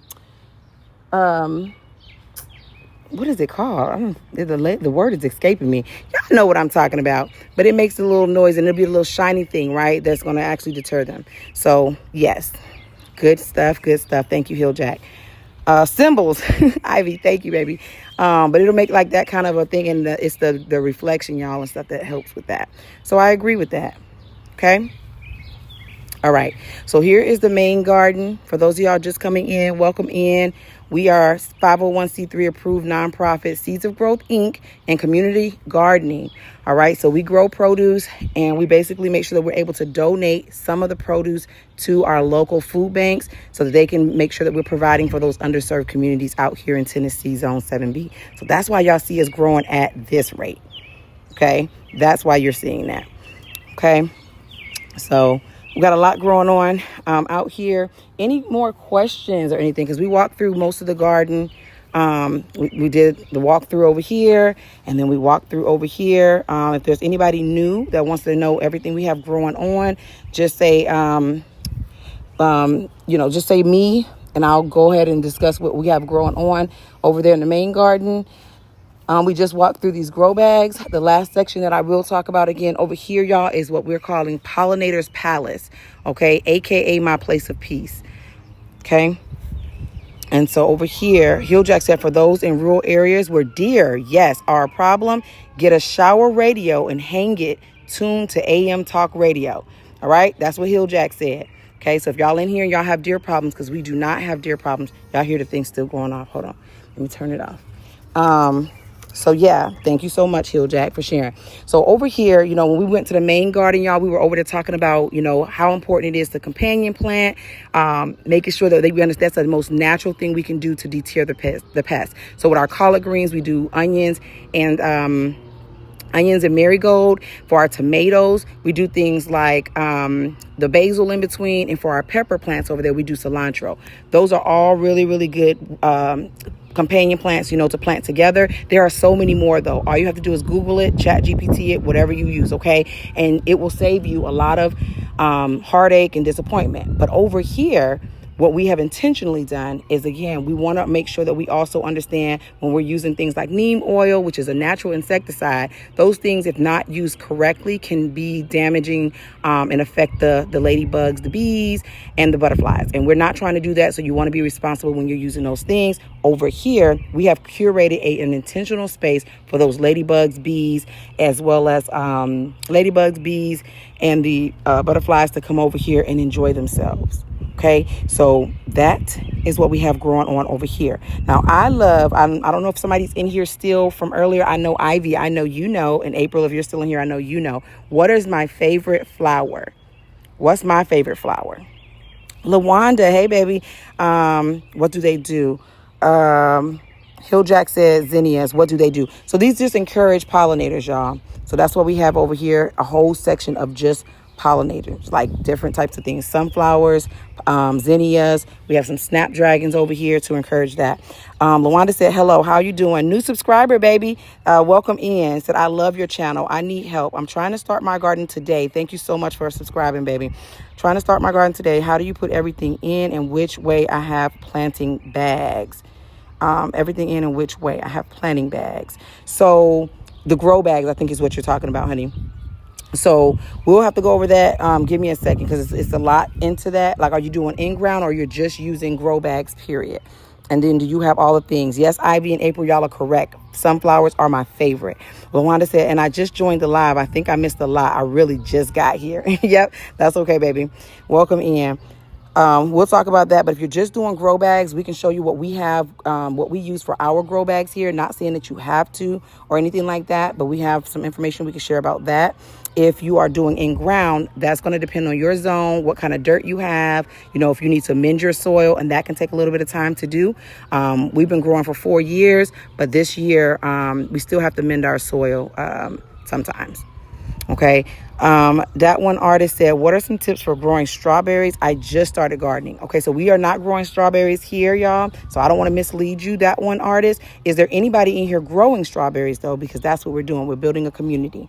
Over here, we usually have another platform that we're on as well. Majority of the time, this is our first time on YouTube Live. But if there's anybody here that can share that information, that will be super, super helpful. Okay. LaWanda said, I have the grow bags that come together. The ones off of TikTok is live 6 in a row, and I have heirloom seeds. Okay. So here's what we use here for ours. So we have 5-gallon grow bags. Okay. 5-gallon grow bags. And these are the fabric kind. I can go ahead and tell you what we use in ours. Now, we use the first thing that we use and how it works in this community, y'all. If y'all use something different than what I say, y'all can feel free to drop the information too. And LaWanda can go and do the research to figure out what works best for, her zone and things like that. Okay. The very first thing we use is Miracle Grow potting mix. Okay. Miracle Grow potting mix. All right. That's the very first thing. Said I'm in New Orleans. Yep. Okay. And then all of these things. So this is the grow bags we use, the black cow, the fertilizer, and the bone meal we specifically use here. Okay, so you can take a screenshot of this. 5, 4, 3, 2, 1. And let me know when you got the screenshot, LaWanda, or whoever else needs it. Okay, these are the things that we use in our grow bags. So again, it may or may not work for you. These are the things that we've been using. We love using these products and highly recommend them. But again, whatever works for you and whatever you use is okay. All right. I think y'all should have gotten that screenshot. Okay. So those are the things that we use in those grow bags that you see growing on around here. Okay. Now, when it comes to how many seeds to plant in a grow bag, LaWanda, you want to make sure that you're reading the back of the seed package that you have. Okay. What I want to make sure that you understand is like some things you just need to put one in. So when we do like squash, cucumbers, collard greens, those things are going to get really bushy. They're going to vine, things like that. I would not recommend putting more than one in there because it's going to be, you need to make sure it has the room to grow. All right. However, things like onions, you'll see on the packaging, just pay attention to the spacing on the back of it. Okay. Because it'll tell you what the spacing should be. As long as you are appropriately spacing them out, you can put more in things like the onions, the bush beans. We do like 4 carrots. You can do more than 1 seed. Again, pay attention to the spacing and make sure that you're measuring that out so that you're not interrupting the growth on, and what you have growing on. Okay. So Ivy said, I need help with strawberries too. They're growing though, and I'm eating them. Feed them fertilizer they like. Yes. So we use that. We're going to be sharing Ivy because we're going live on the other platform in a little bit. Okay. But hubby's going to be willing to share that third fertilizer that we've been using. I know on the other live, we usually always tell you we use the 2 fertilizers. We use this Dr. Earth's tomato, vegetable, and herb fertilizer. Okay. This is the one that we use every 60 days. But for the flowering ones, we just started using a different one. And again, we're just testing it out. We're in our about to be in our 3rd week, and we just want to make sure it works. This one does work, though. And then we also use AgroThrive. Okay, AgroThrive, I don't have the thing to that, but you can get it on Amazon. That one is a weekly liquid fertilizer that we use. Mix it with water, okay? So those are the 2 that we really do use, but we recently just started using a different fertilizer for the flowering plants, okay? And we'll be talking about that, but we want to make sure it works before we're out here just recommending stuff. That's not who we are. Okay. All right. LaWanda said, yep, I got that. I got compost. I got all that type of stuff. I love it, LaWanda, for you, baby. They said, that's the ones I got. I got all of them. Yep, that's the one. Okay, LaWanda. So you also want to go ahead and follow us on TikTok. Same name, Seeds of Growth Inc., because that's our more established platform that we have, and we actually going to be going live on over there in a second. BFB0716, thank you so much, baby, for subscribing. We appreciate you. Welcome to the community. We're going to go live on the TikTok platform, but we have a lot more videos that we're still in the process of uploading onto YouTube. And so what I want you to do is follow us on TikTok too, because we have demo videos already of the grow bags. So to help you to show, since you have all the stuff that we have, we actually do a whole demo that we have over there on that page at the top. You'll be able to go ahead and watch that video of exactly how we mix in all those things that you just took a screenshot of. Okay, that'll be helpful for you because it's a video. Hilljack said, careful with that cow compost. Used it once and I got disease in my onions. Not all bad compost is quality. Yep. So Hilljack, thank you for sharing. And this is again why, y'all, we got to make sure that you're doing your own research. The black cow compost that we use we have not had that experience. Okay. And it's black cow compost that we use that, and we've been using it for years. Okay. We have not had that experience, but everybody has different experiences, and it depends on, what batch you get in, all the things. So do your research and make sure that you're paying attention to your produce. All right. Okay. So that is what we have growing on, y'all.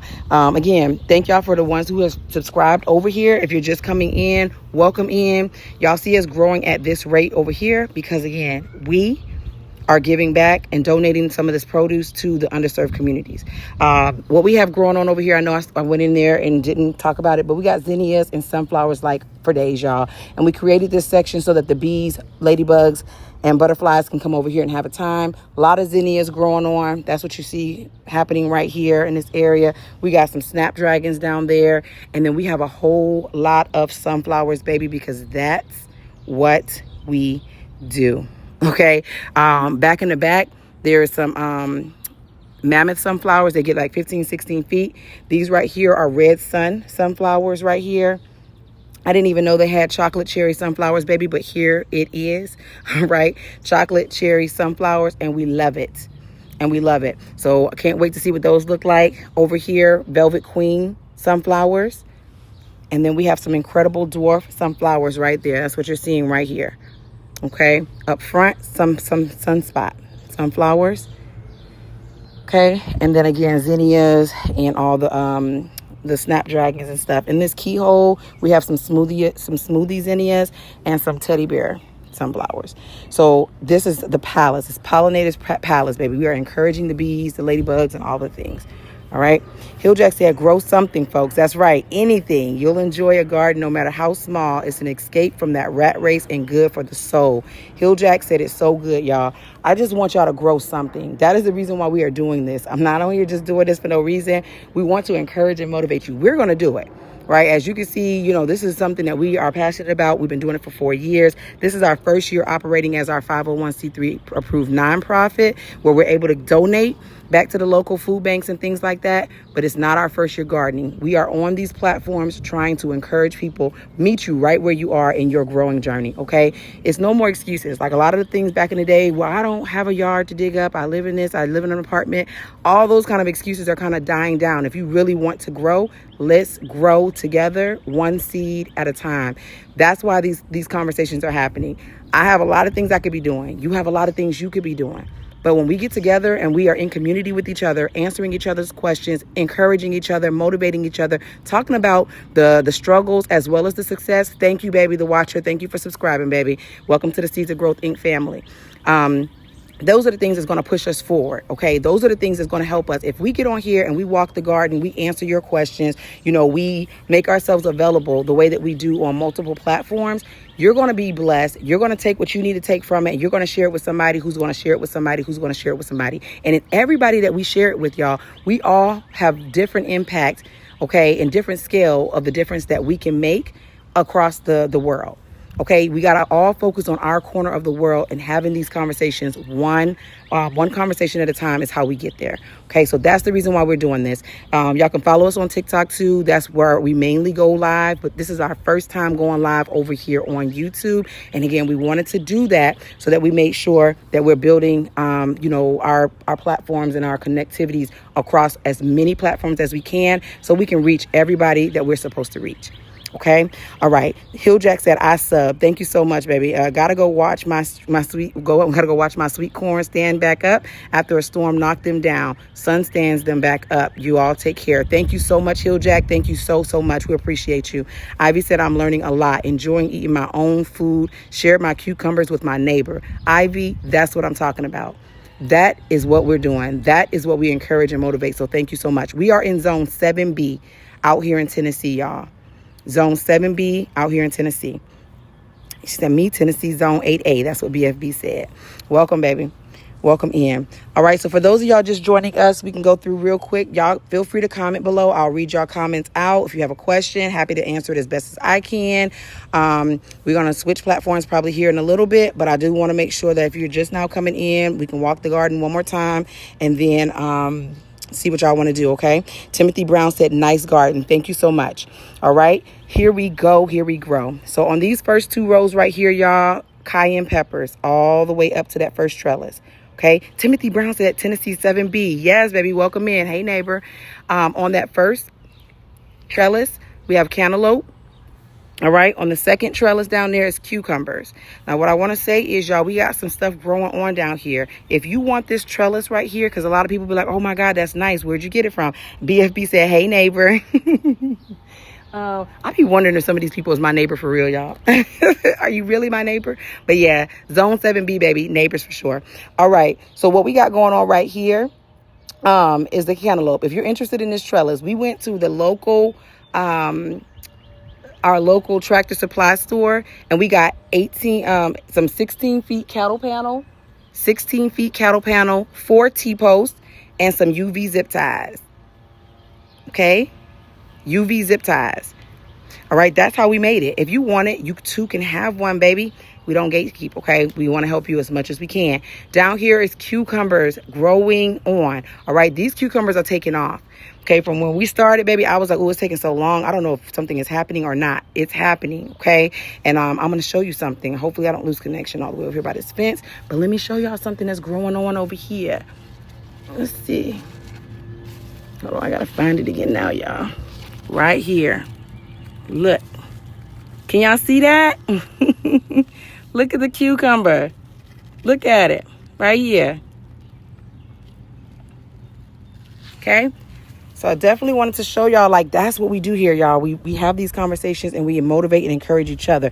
It's growing down, okay? It's growing down. And everybody's in different seasons and different, time periods where basically you're going to be a blessing, different things that you can learn before it's your growth season. That's what we're doing. Ivy said, whoa. Yes, whoa. All right, if y'all just coming in here, these 2 rows right here are collard greens. BFB said, nice, love cucumbers. Us too. Y'all, we be having what we call super salad Sundays in this house. When we start getting all this stuff, baby, kids love it. They be like, tonight, super salad Sunday? Yep, sure is. Come out here and get these cucumbers and stuff. It's going to be so fun. It's going to be great, okay? These are collard greens. Right? Collard greens. So some of the things that people ask, they be like, oh my God, those collard greens look so good. What do y'all do? How do you maintain them? How do you not, have all the pests and stuff, take them away? So there's multiple things that you have to do sometimes, y'all. It's not always a simple answer. It's not always just a one quick little, let me just tell you what you can do and you just go out there and get some spray and spray it and it's just all good. Sometimes you have to do multiple things to protect your produce, especially when you want to be responsible. Okay, so with these collard greens, y'all, we do companion planting. That's the very, very first thing I'm always going to recommend. When you ask me about pest control, that's always going to be the thing I'm going to tell you. All right, it's number 1, companion planting. If you don't know what that is, baby, you are missing out. All right, so let's talk about it a little bit. We have collard greens, we have marigold, and then we have onions. Okay, we basically built the onions and the marigold as a box. Okay, like a box barrier protection around these collard greens. So what that does is naturally to deter the pests. Those pests and bugs that like these collard greens, they don't like the taste and or smell of this marigold or those onions. Okay, so that's our very, very first defense mechanism. Okay, they said, I see the green onions next to them. Yes, Timothy. Yes, yes, yes. We have to make sure we do that, y'all. That's the most responsible thing that we can really do. And if you learn how to do it really good, you're going to have less problems. They're not all going to be eliminated, okay? So over with our tomatoes, when we get down there, we do basil. We companion plant with basil next to them. On where their peppers are on the other side over there, we'll look at that, cilantro. Okay, so again, you can Google this, you can chat GPT it, whatever you need to do. Okay, but understand it's more ways, always more than one way to do something. This is just how we do it. Okay, so that's why you'll see that these collard greens, they're not perfect, but they look really good. Okay, and we know when it needs nitrogen and things like that, so they'll be a greener. We fertilize them, all the things, and it's about that time, right? That's number one. The second thing that we do is we use a neem oil solution, which we mix neem oil, castile soap, and hot water together. Okay, if you follow us on TikTok, we have that video actually pinned to the top of our page. We did a video for you how to mix it, how much of each one of those parts to use, spray the top and the bottom, the front and the back of the leaves. But again, we're not out here trying to kill off the ladybugs, the bees, and the butterflies. So it comes with the responsibility, y'all. We cannot just be out here just spraying stuff and not understanding when you're supposed to be using it, how much of it to use. You have to be responsible, okay? We don't want to be the people that is contributing to the bee problem, okay? You don't want to be that person. I don't want to be that person. So I have to make sure that I say those things, okay? But we did do a video for the responsible people who want to use something else. You can use that, okay? That will help to keep down aphids, ants, the hornworms, the harlequin beetles, all of those things that we usually struggle with that make holes in our stuff and can disease it and cause it the whole thing to be lost cause, okay? That will help you with that. Let's say that you're like, I already tried neem oil and it doesn't work for me, okay? I want something else. Diatomaceous earth is another example of another natural insecticide. We don't use pesticides. Nothing against anybody who does. We just don't use it here. We donate this food out to the underserved communities. So we want to make sure that it's as healthy, as possible. And so we just don't use it. All right. Pesticides or anything like that. But if you're looking for something even more natural and you're like, I don't want to use diatomaceous earth either, fine. Go buy you some ladybugs and or praying mantis, and you can put a net up in your garden and release them in there, okay, to keep them in, and they will eat up all the nasty, ugly pests and bugs, okay? But you need to make sure that the ladybugs are native to your area. Make sure that the ladybugs that you purchase are native to your area, and it'll take care of that problem. So those are 4 different things that I just gave you, right? You can try companion planting, you can do neem oil solution, you can do diatomaceous earth, or you can, buy the ladybugs that's native to your area or praying mantis. All of those things work. When it comes to the flowers, we do not use neem oil, things like that on our flowering plants or our flowers. So what we want to do over there is we would do like cayenne pepper and hot water if you're having like a problem over there. That's the kind of stuff that we use, okay? All right, let me see what y'all have down here. Ellie, thank you so much, baby, for the subscription. We appreciate you, okay? Ivy said, I'm going to take a rest. I've been outside in this yard all day. See you guys later tonight for the Garden Light Show. That's right, baby. You got it. Thank you for stopping through, Ivy. LaWanda said, don't forget to put some basil. Yep, we do basil over here, y'all, with our tomatoes, okay? We do basil over here. Timothy said, looking for some dark opal basil. I never heard of that. Belle said, yes. All right, y'all. So over here, these 2 rows right here, y'all, are bush beans. Okay, hubby is harvesting some of them off right now. We call him the silent gardener. Okay, he's new to y'all, but not on the other platform. Okay, but the silent gardener. Pat said that's what a real garden looks like. Sheesh. Thank you, Pat, son. Timothy said, what about groundhogs? Yep, we'll talk about that. I'll go and get the little sheet, the little thing that I have that we use for the groundhogs, okay? Let me finish up over here, and I'll go grab that for you. These 2 rows right here, y'all, are Roma tomatoes, okay? There are different types of tomatoes. This is the bush variety, and boy, is it bushy, okay? We've been pruning these, y'all. They did get blight because there's been a lot of rain happening out here in Zone 7B, Tennessee. A lot of rain. And so when that happens, y'all, blight can happen and take place, and it's so bad, and it gets so bad so quick. We almost lost this whole row last weekend. We had to get out here and get it into gear, into action, okay? Despite that, though, you can't just come over here and just start cutting off all the stuff, right? The tomatoes are still doing fine, okay? They are still doing great. There's plenty of them, okay, all over. But that blight is something to worry about, okay? It's something to be concerned with. You need to make sure you're checking on your garden every day. There's something to see. There's something to do, okay? There's something. What I will tell you about tomatoes, I don't care what kind of tomatoes you have, baby. Keep the bottom of those tomatoes pruned. Keep the bottom pruned. If the bottom leaves touch that dirt, you're going to put your tomato plants at risk of getting disease. All right. And if it gets disease, you're still going to have to prune it off anyway. So just do your best to keep it pruned. We also put mulch at the bottom to try and, create another layer of protection. Because sometimes with all this rain, baby, you might not be able to get out here if it's raining for 2, 3, 4 days straight. And baby, growth is real. Okay. So just make sure, again, that you're considering those things and you're making sure that you understand what's growing on. Because, baby, when I tell you blight is real, and it's nothing like feeling like you done put all this time and effort into it to lose it. Okay. All right. Lawanda said, I got me somebody. Got me some bush beans. Yes. Lawanda said, like, for real, your garden is so neat and pretty and clean. That's how I want mine. You could do it, Lawanda. You could do it, baby. You can do it. It's a lot of time and effort that goes into it, but in work, but you can do it. Okay. And that's why we're doing this. You follow us, stay connected to the community. You have no choice but to grow. Okay. And we want to help you however you want to be helped. On these 2 rows, y'all, are peppers. We have jalapeno peppers right here, some emerald peppers right there, long-tail Sally down there, and some sweet chili peppers down there. What I was telling y'all earlier as far as the companion planting, here is the basil that we plant in between each one of our tomatoes. Okay, basil. I harvested some for the first time last weekend. Over here with our peppers, cilantro. Okay, cilantro. Right? That's a good companion plant for peppers. So we're not just out here talking to y'all about it just because it's the right thing to do or the right conversation to have. We are actually doing it in practice. And sometimes people just need to see it, right? People just need to see it. Like, oh, okay, I get it.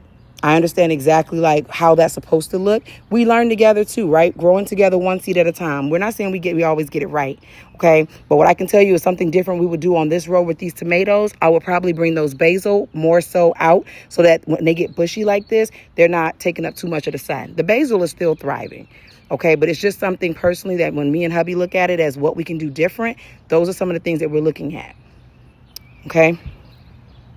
All right, y'all. So we're going to walk over there and start talking about some of those grow bags one more time, okay, before we get up out of here, okay?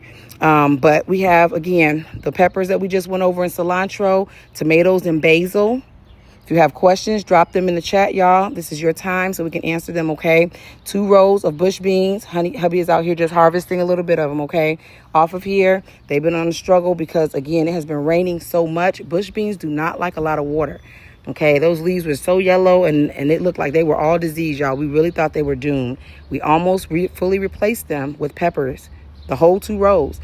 But when we went in and pruned them and after we fertilized them and gave them a little bit of time, we realized that they are still producing. So we're going to let them be great for a little bit longer. All right. When it comes to these collard greens, again, this is what we were able to harvest first this season. And we were able to donate 20 pounds so far of collard greens to the local food bank out here in Tennessee Zone 7B. Okay, partnership with the local food banks is the way to go. We're not out here just, doing this for no reason and growing at this rate for no reason. Okay, I'm in the process of learning how to can. So if there's anybody here that does canning, please make sure you subscribe, link to us so that we can actually follow your journey on canning. Okay, because that's what we're out here doing. And then we have those 2 trellis back there, y'all. The one right there is cucumbers. This one right here is cantaloupe for those of y'all just coming in. All right, over here. Here is the harvest of the day for the bush beans that y'all just seen the silent gardener over there harvesting. These are the bush beans, y'all. Okay, it just came off those bush beans over there. All right, and these are watermelon. For those of y'all just coming in, these are watermelon right here. These are watermelon. And so we learned a lot of lessons and things like that with this watermelon. It's been a long journey. But the 2 years ago when we did watermelon, it was not the best experience. We only had 1 successful watermelon that came out of that and a whole lot of vines. Okay, it was going up the fence, down the fence, in the grass, out the grass. It was crazy work. So that was 2 years ago. Here we are this year. Coming back again, y'all, to make sure that we are able to try it again. And that's what we out here telling people. Like, just because it didn't work out the first time, it does not mean that it won't work the next time. Timothy Brown, thank you so much for the subscription, baby. We appreciate you. Okay, so sometimes you just got to be willing to not quit too quick. Sometimes you got to be willing to pivot on purpose and try something else. All right, rattlesnakes or sugar babies? What kind of these again, baby? They ain't rattlesnakes. They're not rattlesnakes. They're not sugar babies. Rattlesnake was the one we did the first time. Yeah, the first time we did it, it was rattlesnakes, y'all. I don't remember the name. We'll have to go look in the seed package, y'all, and see. Sugar babies are real small. That's definitely not what these are. We'll have to look at the packet. All right, and I'll have that information next time. But yeah, we're growing so much stuff, y'all. I'm sorry, I don't remember the name at this point right now. But what we did different this year, some people asked, well, can you trellis the cucumbers, like kind of similarly to how you have going on back here with the cantaloupe and cucumbers? You can. All right, but these watermelons are going to get really heavy. These are not the smaller ones, so we didn't want to take the chance of doing that and then it being too heavy or anything like that. So what we are doing is trying this method where we stapled down like the little landscape fabric, and we stapled it, and then we went and got some mulch and put it down so that the vines aren't burned or anything by the heat once the landscape fabric gets hot, okay? And we want to be able to see these vines because, again, we struggled in the prior year. Those vines were so out of control. So this is what we do. Again, we're not saying you have to do it this way, but for people who find it helpful to kind of see things and see it visually, this is what we're doing because we want to be able to see these vines, make sure that they're coming this way, not growing back that way towards our other produce, and we want to make sure and see if this is more success for us this year than it was last year. LaWanda said, I was told from my grandfather, if you want more watermelons, the first watermelon that you see on the vines, you have to remove it, and then other watermelons will grow on the vine. What you think about that, babes? Is that what we did? Yeah. So yeah, I know we had to remove a lot of these. Thank you so much for sharing, LaWanda, baby. We had so many on this row, y'all, because we were trying to figure out what we were going to do. The whole row was filled, and we ended up having to trim it down, like just take those other ones out and just stick with these three, and y'all can see how out of control those three are. You can see how out of control those three are. So these are pepper plants that hubby's back here messing with at this point, y'all, and then some potatoes that we had to stake up because the weather came through in Tennessee and it knocked them over. It was real bad. All right, it was real bad. Over here we have grow bags. We'll talk about these grow bags one more time before we get out of here, okay? If you have questions or comments or anything, the best thing you could do is subscribe, y'all. Subscribe. This is our first YouTube live. Okay, we usually go live on TikTok as well. Same name, Seeds of Growth Inc. And we'll be doing that later today. But we're going to bounce back and forth between the platforms and try and combine them eventually to be able to go live simultaneously. We're in the process of working on that. But I wanted to make sure I come over here and start this community as we're on our way to 1,000 subscribers over here. Okay, we got over 600 and something right now over here on YouTube. So subscribing is going to be the best thing to do as far as building out the community over here. We definitely appreciate everybody's time because your time is the most valuable asset that you have. So we don't take that for granted, okay? These 5-gallon fabric grow bags, we've been using these for 4 years. Okay, what I do love about them is the drainage on them. If there's somebody here that has never heard of grow bags, we're about to talk about it. Grow bags are really good for people, everybody. I don't even just say beginners. I say if you've been gardening for 5 years, 15 years, 50 years, grow bags is something that we would highly recommend. We've been using them for the 4 years we've been gardening, and it has really, really allowed us to be able to do a lot more and grow at a larger rate without anything extra. You know, we already have that main garden on the other side. We have to water that. So one of the things I will say is we talk about the pros and the cons of grow bags, and we buy new ones every year, but we also reuse ours from the prior years. I love the fact that the drainage is so good. When we water them, we don't have to worry about if it's going to drain out or if it's going to cause root rot, anything like that. They drain really well. If you're doing this inside and you're using these grow bags, make sure you put something at the bottom of them, okay, to catch that water. The handles on the grow bags, I love them. The fact that something can be growing on with any of this produce and I'm able to grab it by the handles and move it out of the way, take it out of its environment while I figure it out. And that worked well for us this year when we had our turnip greens that's on the other side, y'all.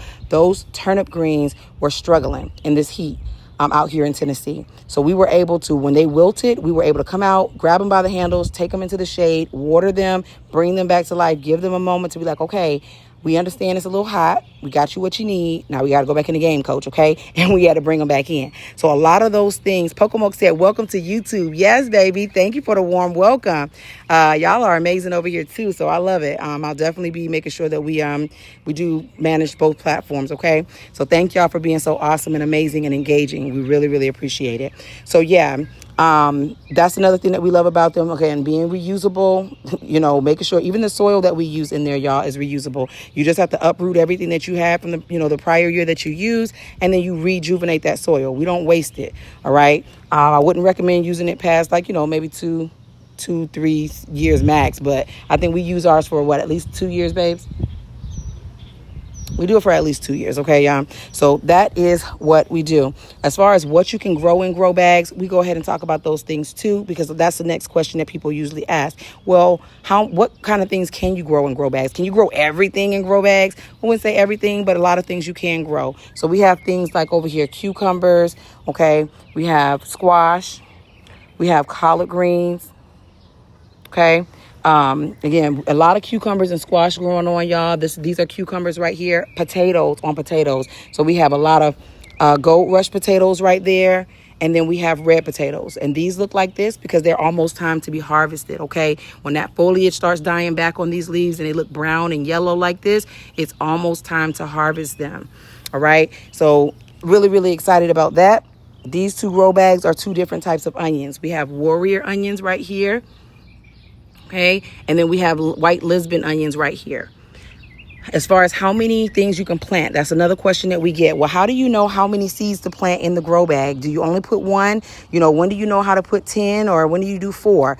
Okay, that's going to depend on your seed packet, y'all, and what the spacing says. There's a lot of helpful information on the back.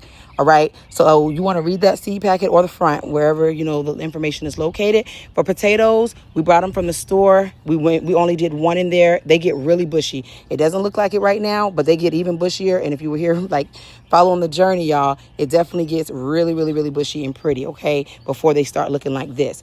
As far as cucumbers and, squash, and collard greens, same thing. I wouldn't do more than one.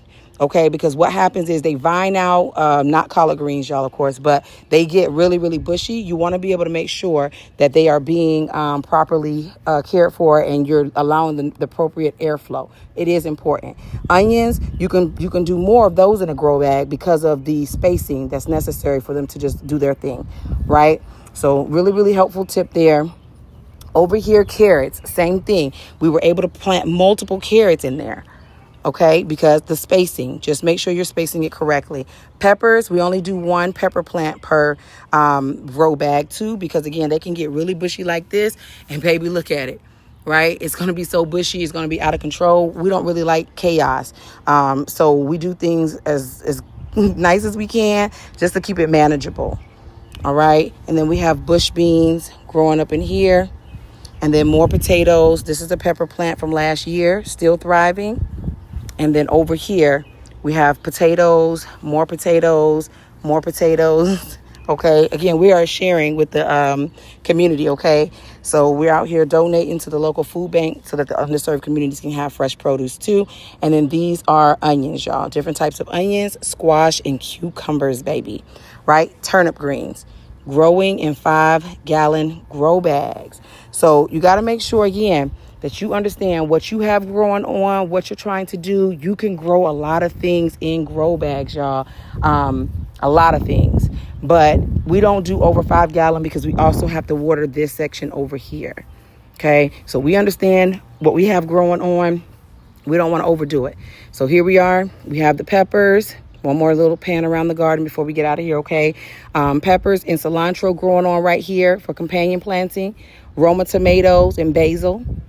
Okay, bush beans on the next 2 rows.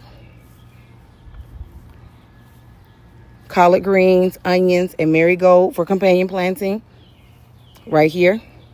And then 2 trellis, one with cucumbers, one with cantaloupe, and pepper plants growing all the way there. Watermelon, peppers and potatoes, bush beans on bush beans on bush beans in these grow bags. And they are producing and harvesting, okay? And then all of these grow bags that we just went over. All right. Now, with companion planting, Minnesota Garden Girl said, "Hey, I just subscribed. Beautiful garden. Thank you so much, Minnesota baby. Welcome to the Seeds of Growth Inc. family. We appreciate you so much, and welcome in." All right, y'all. So I'm gonna talk about this little section before we get out of here, okay? But y'all look forward to more lives and things like that. We are working on trying to combine the platforms. Our main platform is TikTok, okay? And that's where we go live every single day. 5:30 Central Standard Time, and we usually stay on to 9 or 10 o'clock depending on what's going on for us. But we are starting to build out our community over here with YouTube, and this is the first live, and we really appreciate all the time that you all have spent with us today. We appreciate all of the engagement, the subscribers. Thank y'all so much. And we love the fact that you want to be a part of what we have growing on, and we want to encourage and motivate you right where you are. This is the Pollinator's Palace over here. So when we talk about companion planting and how important it is for us not to, disturb the flow when we're using things like neem oil responsibly, it can still have an impact on the ladybugs, the bees, and the butterflies. We have created an intentional space over here, y'all, where butterflies, bees, and the ladybugs can thrive, okay? Sunflowers, zinnias, snapdragons, all those kind of things over here where we are promoting them to come over here and be great, okay? Promoting them to be great. So for the gophers, somebody had asked me about the gophers, moles, voles, and groundhogs. This is what we use. If you want to take a screenshot, if you're still in here, okay? Go ahead and take your screenshot. 5, 4, 3, 2, 1. Okay? Confirm for me that y'all got it. Sorry. Y'all got it? This is what we use, okay? And they look like this right here. It looks like this. You stake it in the ground, okay? And then you want to make sure they're properly distanced. You hear that? It makes that noise every 20 to 30 seconds. You have it in the ground and it does a little vibrate. Okay, that's what works for us here. We also have a little gate, okay, because we have a little rabbit friend that likes, his name is Nibbles, and he likes to nibble, okay? He lives up to his name for sure. So we have created a little gate around our area as well with chicken wire and U-posts, right? Chicken wire and U-post all around the garden. So this is just, again, some tips and tricks to help you out if you're struggling with, ways to keep the animals and the rodents out. Those are just a couple things that we use, okay? All right. But this has been time well spent today. Y'all are amazing over here. I really do appreciate each and every single one of y'all. Y'all definitely can look forward to additional live streams. You can also follow us on the TikTok, same name, Seeds of Growth Inc. Okay, we go live over there as well. And I am going to go over there in a little bit to go live over there for the community that we've built over there. And I have done some research on how I can go live on both. That'll take a little bit of time, but I will try and do my best to dedicate the time to both platforms as of now, so we can make sure that we are reaching the max as far as building community, because that's what's most important. So this is your chance right now, y'all, to go ahead and hit that subscribe button before we get out of here for today. All right. And then we always tell our subscribers and our community to keep it growing. Okay. Keep it growing. Doesn't matter how small you start, where you start, as long as you start. Okay, and that's what's most important. Lawanda said, I can't wait for you to go on TikTok. It's going to join your live so we can do this garden together. Yep, let's get it. Let's grow. That's what we're doing. So y'all follow us on that platform too if you want to. Subscribe over here. And until next time, y'all be blessed and keep it growing. And we'll talk to y'all soon. Okay.